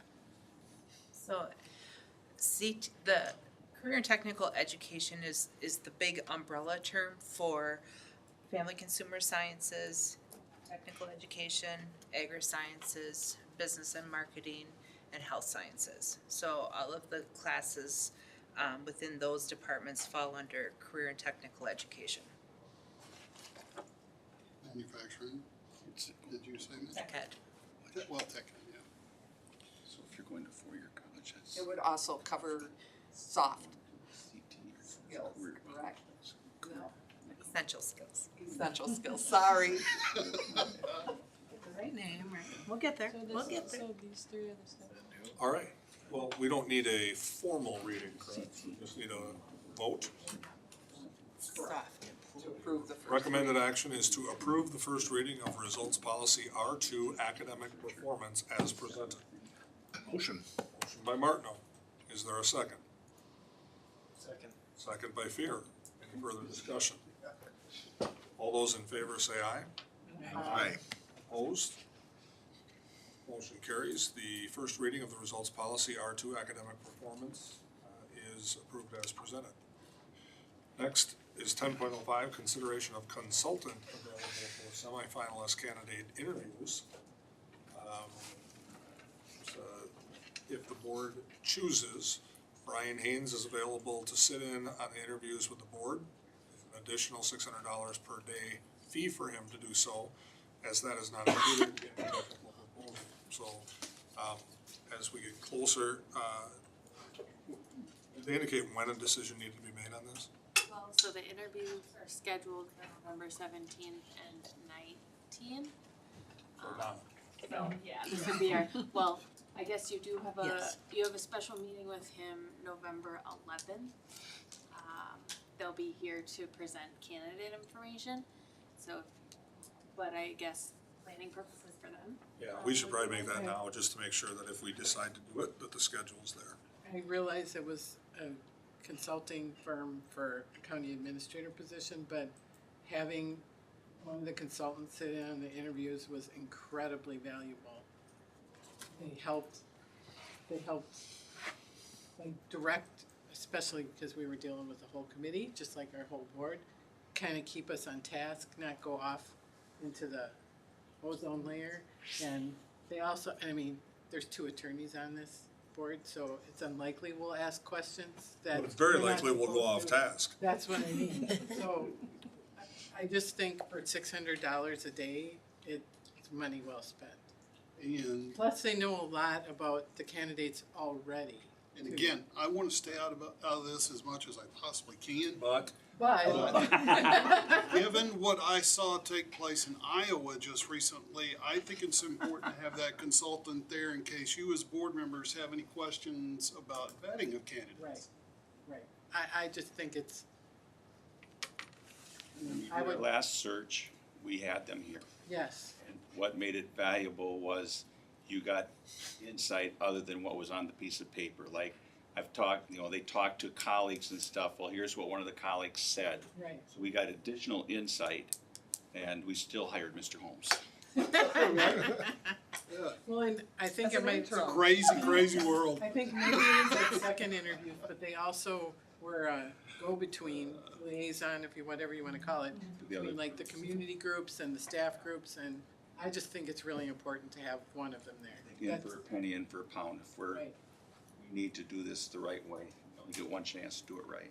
any other board members want to be heard, yea or nay? You can give up your salary Just one meeting. Well, I'd make a motion to approve, having Brian Haynes or Damian, if for some reason Brian can't make it. I mean, either one of the consultants available to sit on the interviews at the cost of $600. All right, motion by McElwain. Is there a second? I will second. Second by Olson. Any further discussion? Let's do a roll call on this one. All right, Sharon McElwain, Yes. Steve Wilson, Yes.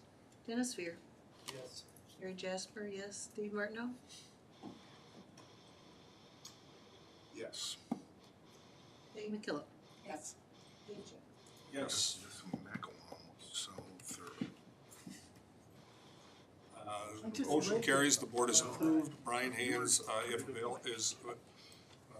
is available, to sit in on the interviews with the board at the cost of the day that they have proposed.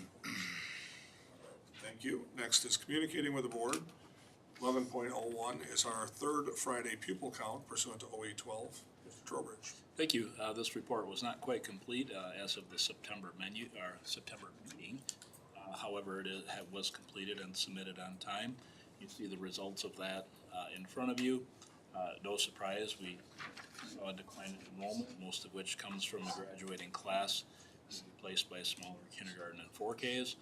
Overall, again, we've talked about the complexities of headcount versus FTE, but down 25 students at the pre-K and 4K level, down 93 students, most of which, again, is kindergarten. At the elementary level, down 27 at the middle school, down 33 at the high school. That trend will continue as smaller classes continue to move forward throughout our system. Just wanted to provide the final report to you. We do have just a handful of students that we're waiting for eligibility on yet. We may have to amend our pupil count should they return. Do you think that the middle school numbers and the high school numbers, the competition is there for the elementary schools, but do you think that when they get to middle school and high school, the kids are gonna gravitate towards public education because of the opportunities? I think some will. That is a trend that we've seen over time. However, community-wide, we're dealing with a smaller population, so I would expect that. I know previously there was discussion about the FTE for 4K. Did anything happen with that, or is there still discussion, or? Yeah, they removed the community component, so all 4K kids can be counted as a 0.6, which is how we count them already. But not a 0.1, or not a 1 point? Not a 1. I was hoping for that, but that didn't occur. No, all day. 1.4 makes a difference. It does.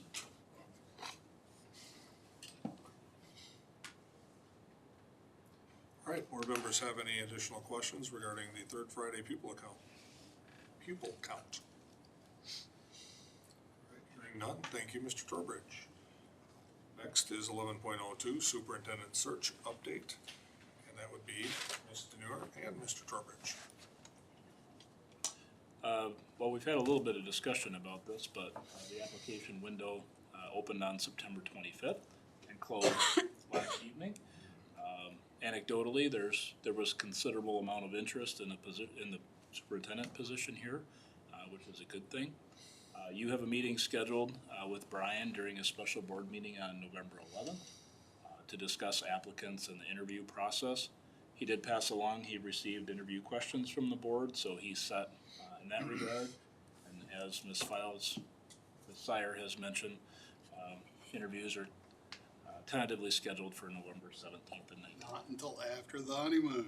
Oh, nobody told me that. Do you know how many, They're on track as planned. do you know how many candidates they're going to present to us? Do not. I think they're starting to begin that vetting process right now. Closed last night. We reserved 2 dates, just in the event it was a larger number than maybe in the past. If those are not needed, then obviously we can get it done in one night. We certainly will, but optimism would be 2 nights. Board members have any additional questions? All right, thank you, Mr. Trowbridge and Ms. Muir, or do you have something to present on it as well? She's gonna take it from here, though. She's gonna bring us home. All right, we're bringing it home with 11.04 compensation study update. No, Medical, sorry, medical spend update 11.03. I jumped the gun there a little bit. Ms. Muir. All right, well, thank you. So just an update on the 24-25 medical spend is where our data will be from. Thank you, Ms. McMasters, tonight. So just a reminder that we take and invest in our employees in our typical medical spend that you would think of, but we also invest in our real living or EAP support that supports our emotional well-being, financial well-being of our employees as well, because we believe that the better off all aspects of our employees' lives are, the better they are for our students. So this is our real living data, and this is who we partner with for our EAP. We have some pretty high utilization rates, which is good. That means that our employees are taking advantage of the services that they're offered. Our employees are offered 6 free sessions through Real Living to support them with counseling for whatever need that might be, financial, counseling, legal advice. There's professional coaching, a whole array of different things that our people can access, and they are accessing at a higher rate than typical employers. You can see here the different reasons why our people are accessing Real Living, and a lot of our people are reaching out around mental health and anxiety. That's our highest presenting factor of why our people are reaching out to Real Living. Another partnership that we have is our on-site chiropractic care that is not only for our staff but also for our students. Dr. Amanda and Dr. Alex, and then also Miss Nadine are in our buildings and at Corger to provide care to our staff and their families. We continue to be pleased with the investment that we made as a district into our own primary care facility, Cardinal Healthy. It continues to save our district plan quite a bit of money, as well as HSA money for our employees, as they're not needing to always meet their deductible when they're utilizing Cardinal Healthy. So Dr. Joels and Sophie Hong provide our services to our staff, and again, continue to meet the needs of all of our people for the various needs that come up. Clinic use overall, in the past year, we had over 4,600 interactions with our on-site clinic, most of those being office visits and labs. And just as a reminder, all of our labs for our employees are completely free. So even if they don't come and see Dr. Joels or see Sophie and need to go to a different specialist or another doctor, they can have their labs ordered through us at no cost to them. So we continue to partner with Marsh McClellan Agency. They help us with our negotiations of our different insurance plans, stop loss, third-party administration, the management of our on-site clinic, and they also advise us on our best practices that ensure we're also within their legal guidelines on the decisions that we're making. So the plan is running slightly above what we had projected, which is typical for us, just with not being able to necessarily predict some pretty serious health conditions that some of our employees or members on our plan face. So we continue to navigate through that and keep Chad in the know on that so he can help us to navigate and move things around. So you can see we're operating about 17% over our funding plan that we have in place. And so it's a little over, I want to say it was a little over $1 million that we had to transfer from Fund 10 to cover the overage that we had. You can see just the year at a glance with the different claims that we had. And again, about up 6% from last year's trends.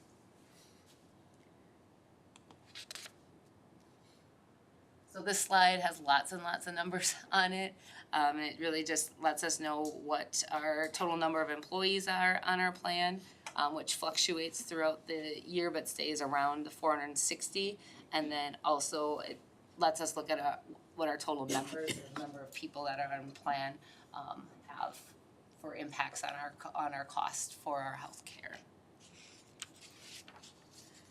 We currently are partnered with Express Scripts for our pharmacy benefit manager. We will be with them through the end of the year. We have had good history with them over the last 3 years. We've been partnering with them. And this past year, through them, we saved over $516,000 on prescriptions. And I'll talk a little bit more about the change and why the change that will be upcoming. Something newer that we started in May of 2025 was RX Valet, and just since May of 2025, this is for our higher prescription cost, losing the word that I want to use, our specialty medication, that is the word I was looking for. So since May, we've saved over $90,000 with partnering with RX Valet. They're an international pharmacy system that we partner with. Just as one example, we have a member who had a prescription that was $30,000 a month, and by partnering with RX Valet, the prescription went down to $3,000 per month for the same medication. So again, a pretty significant savings for not only that person for not needing to meet their deductible on their first month of the plan year, but also saving our plan quite a bit of money as well. So they're anticipating that we will save another $30,000 by the end of the year. It's also an indication that pharmaceuticals are out of whack. That could also be inferred from the data. Aletheus is a care navigation system that we have partnered with and encouraged our employees to use. In this last plan year from 24 to 25, we had 490 individuals that contacted Aletheus, and we had a 76% utilization rate of their services and follow through with what they recommended, which you can see resulted in our savings, which was just over $400,000. But we did lose out on over $300,000 of savings without that 100% commitment to their recommendations. There have been some changes in Aletheus, and there will be an increase in their cost per member or per employee per month. And so I'll talk a little bit more about some future changes that will impact our partnership with Aletheus in just a few slides. So MD Direct is who helps us to control our orthopedic spend. We pay approximately, if we broke it down, $28.91 per member per month, but we just pay a flat contracted fee for the year of $162,000 for their consult services. And what happens is all of our people who are on our plan who need an orthopedic referral must have also an orthopedic referral through MD Direct. Their way of approach is to get to the fix as soon as possible, with also hopefully avoiding surgery when possible.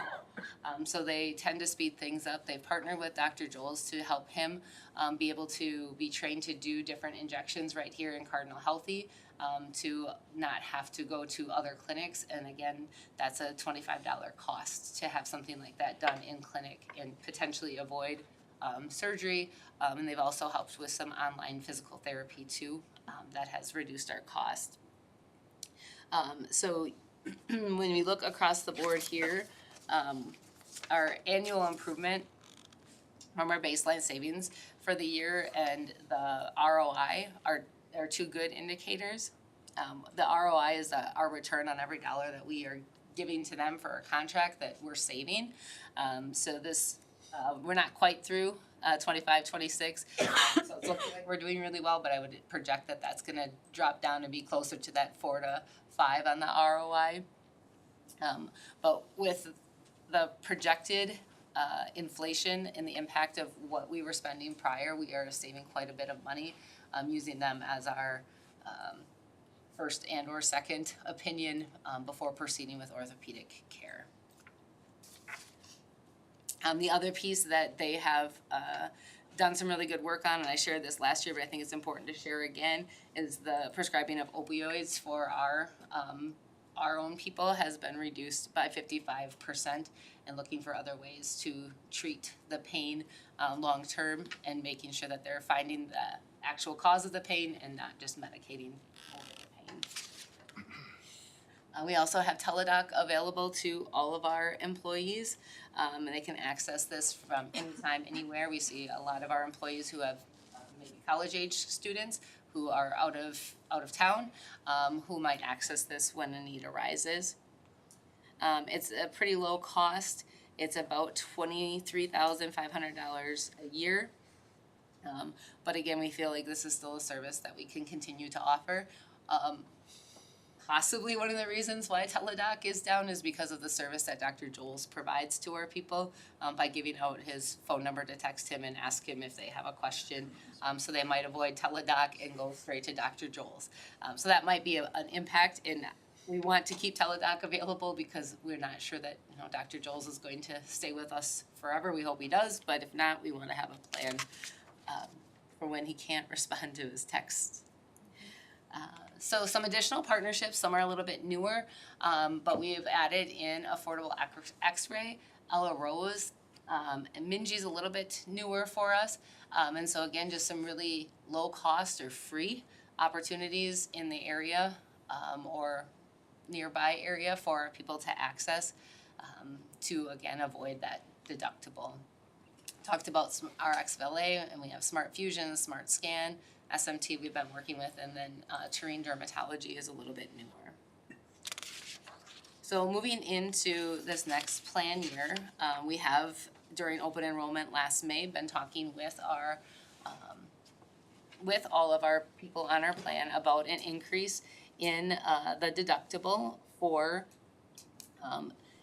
what would just be Tier 2 and Tier 3. So Tier 1 will remain at the same deductible level, and those include, if you look there, it should tell you that it includes Marshfield, UW Health, Minnesota Oncology. Those are kind of some of our bigger hitters, and so again, no change in that, and that deductible actually decreased last year at the Tier 1 level. So Tier 2 and Tier 3 did increase, or will be increasing as of January 1.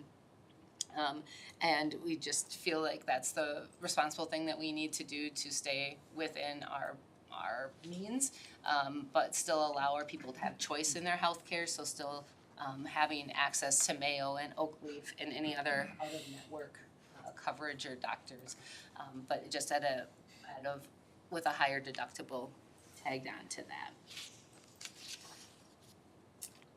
So another change, going from Express Scripts to Optum prescriptions, and again, they're going to be our pharmacy benefit manager starting on January 1st of 2026, and the reason for that is that they are, Optum prescription is predicting to save us an additional $182,000 on our prescription drugs, so not the specialty medication, but just typical regular prescriptions.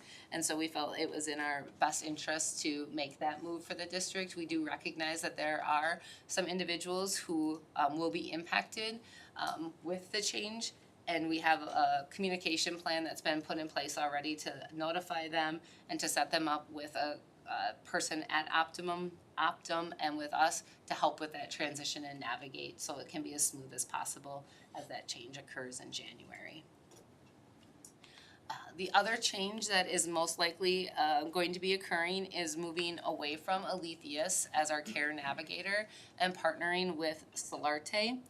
Solarte is a little bit different than Alethius in the sense that rather than shopping around for the best prices, Solarte has created a network of local providers within the Chippewa Valley that they've pre-negotiated healthcare rates with a higher cost savings for us and for our people. And so Solarte and then their Amplify network, which you can see many of the members of the network up on the screen, continue to grow. And because we have already established some relationships with some of the providers up there, we're ensuring that we continue to get the same rates that we've already established. And then again, because of other relationships we have as a school district with providers, it's helping Solarte get in to make connections with them to expand their network and include even more people and providers in the area and beyond for our people. So this new partnership will allow our participants to avoid their deductible and rather pay a very small fee for their service, very similar to what they're experiencing when they go to Cardinal Healthy. Again, knowing that our deductible needed to increase, we're finding more and more ways for our people to potentially not have to meet their deductible and have to pay that money for their care. So we're still working on the final details with Solarte, but are looking forward to working with them and providing additional providers to our people. A brief medical overview, medical update. Questions? Remember one time when my health insurance guy walked in and says, "I've got great news, your insurance is only gonna go up 10% this year," and I was supposed to hug him. Do we ever look at the impact the saving the employees are getting to? I know what the district says, but that's a different number, what they actually, if they were to go with a traditional plan like other districts, do you ever have that number available just for information? I don't have it for you here tonight, but that is something as we're doing the compensation study as well. Share that with the employees. To be able to show what we're able to provide based compared to our comparables. And the other piece that I think is probably important for us to remember too is that our premium rates have not increased in over 10 years. Amazing. So to your point, Steve, like you see a cost overrun last year of 17%. Right. The easy thing to do is raise premiums 17% to compensate for that.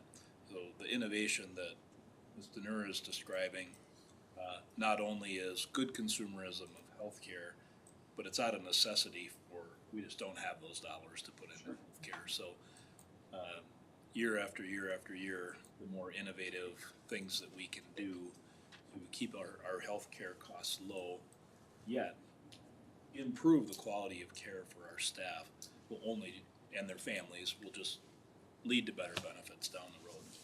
Well, and that's the reason of the high deductible, right? To be a better consumer, and we also contribute to their HSA, which they can use toward that deductible too. So that's why it's important to share that information, because that's real money that, people have a tendency to look at the paycheck, but they don't see the real money that those benefits are putting back into their pocket too, so it's critical. And I would tell you as a superintendent that it's probably a good idea for the board members to become more interested in this particular topic, particularly when you start getting into discussions around the total compensation. To your point,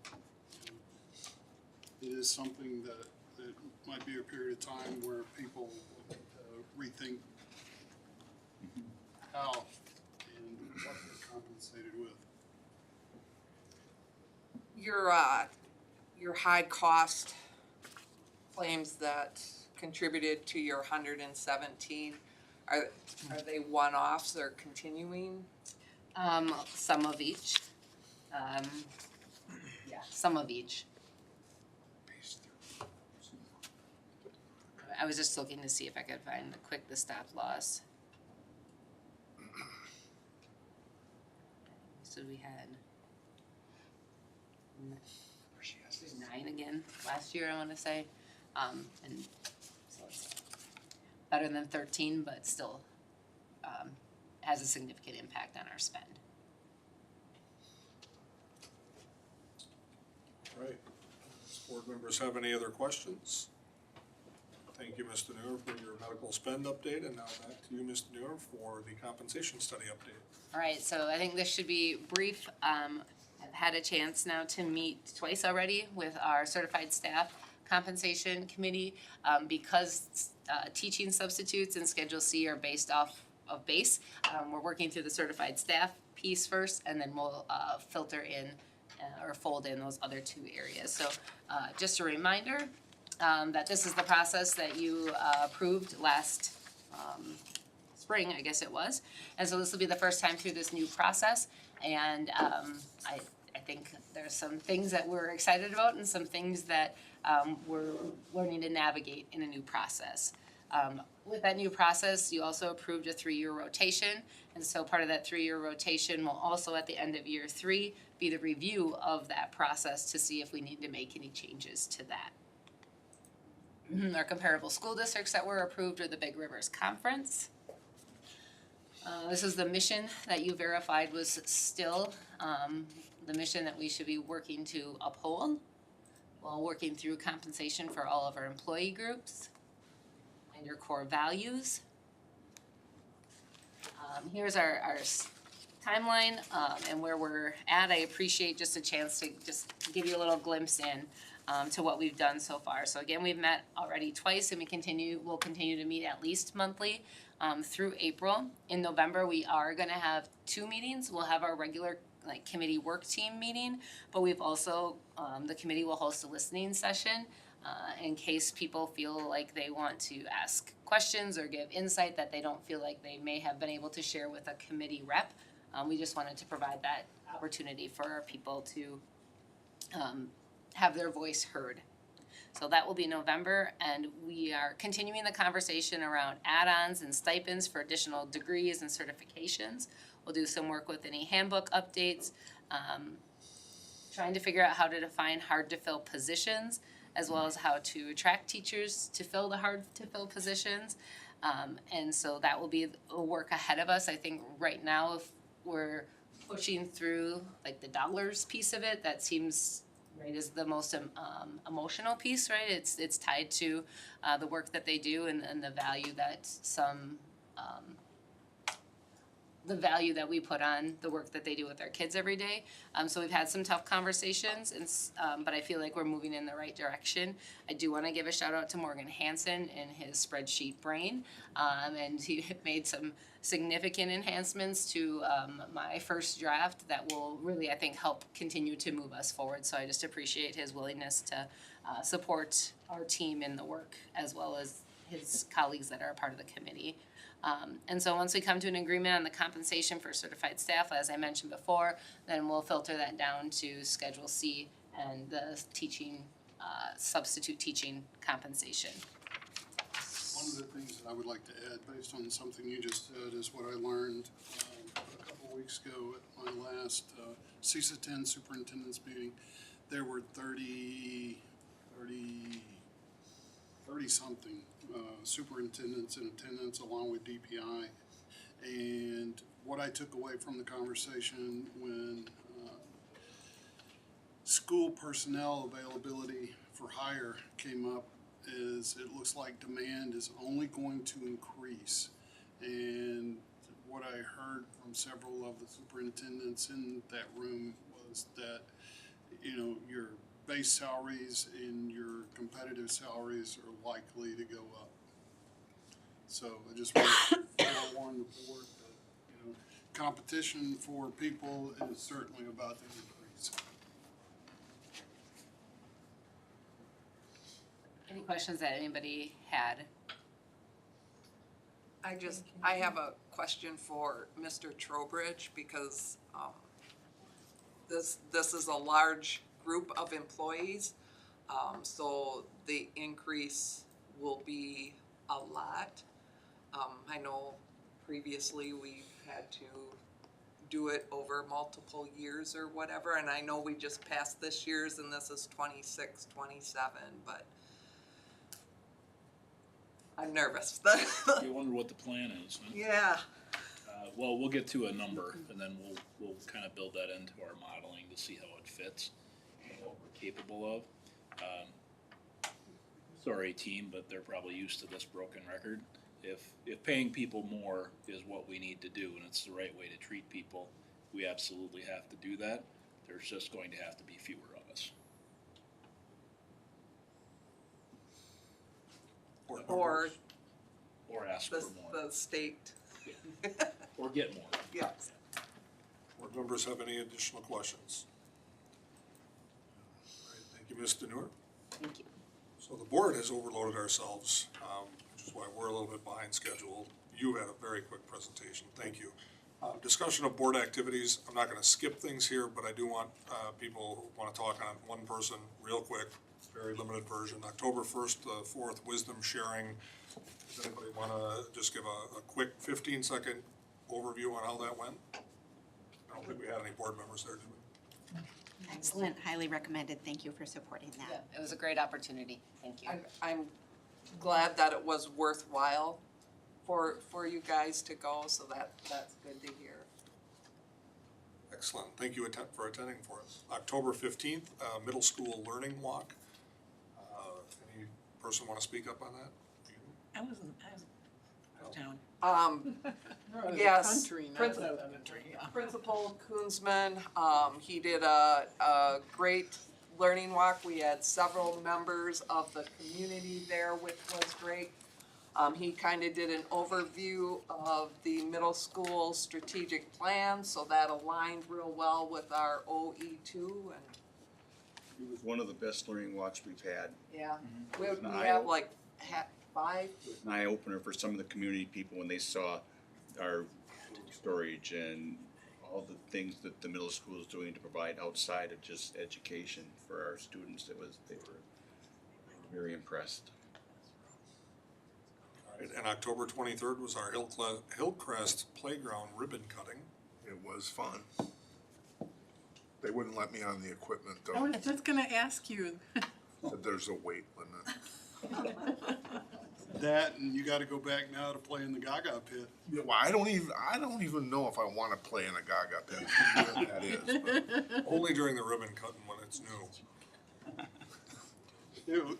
I can tell you the dance was fun. Elementary kids and energy is just an amazing thing. I had some folks walk up to me before the dance started and go, well, how come you didn't bring your DJ lights? I said, you don't bring DJ lights or turn off any lights for elementary dances because kids run. And sure enough, kids were they were sugared up, let me tell you. they when Principal Doug was talking, they were pretty quiet for about 10 minutes, and then they turned them loose on the playground. It was rather a stampede. There were some highly energetic kids this past Friday night. Thank you. 12.01, discussion of meeting. I'm gonna skip through that unless somebody has something they really wanna say. 12.02 is future agenda items and upcoming events. November 5th is the annual board data review. November 11th, board learning walk. Educational technology, November 11th, special board meeting. November 14th, coffee and commerce at Whirlybird Coffee. November 17th, first round of semifinalist interviews. November 18th, annual CFAUSD and Max joint meeting. November 18th is also a regular board meeting. November 19th, first round of semifinalist interviews. November 20th, information session for citizens interested in running for the board. November 24th, business after hours at the Liney Lodge. And January 21st and 23rd is the Wisconsin State Education Convention. And again, contact Angela if you want to sign up for that or anything else. Really quickly, Harmonic Super Show is this Saturday. If any of you want to go, just reach out to Rachel and she'll get you tickets for complimentary. 4 and 8 o'clock. Anything else?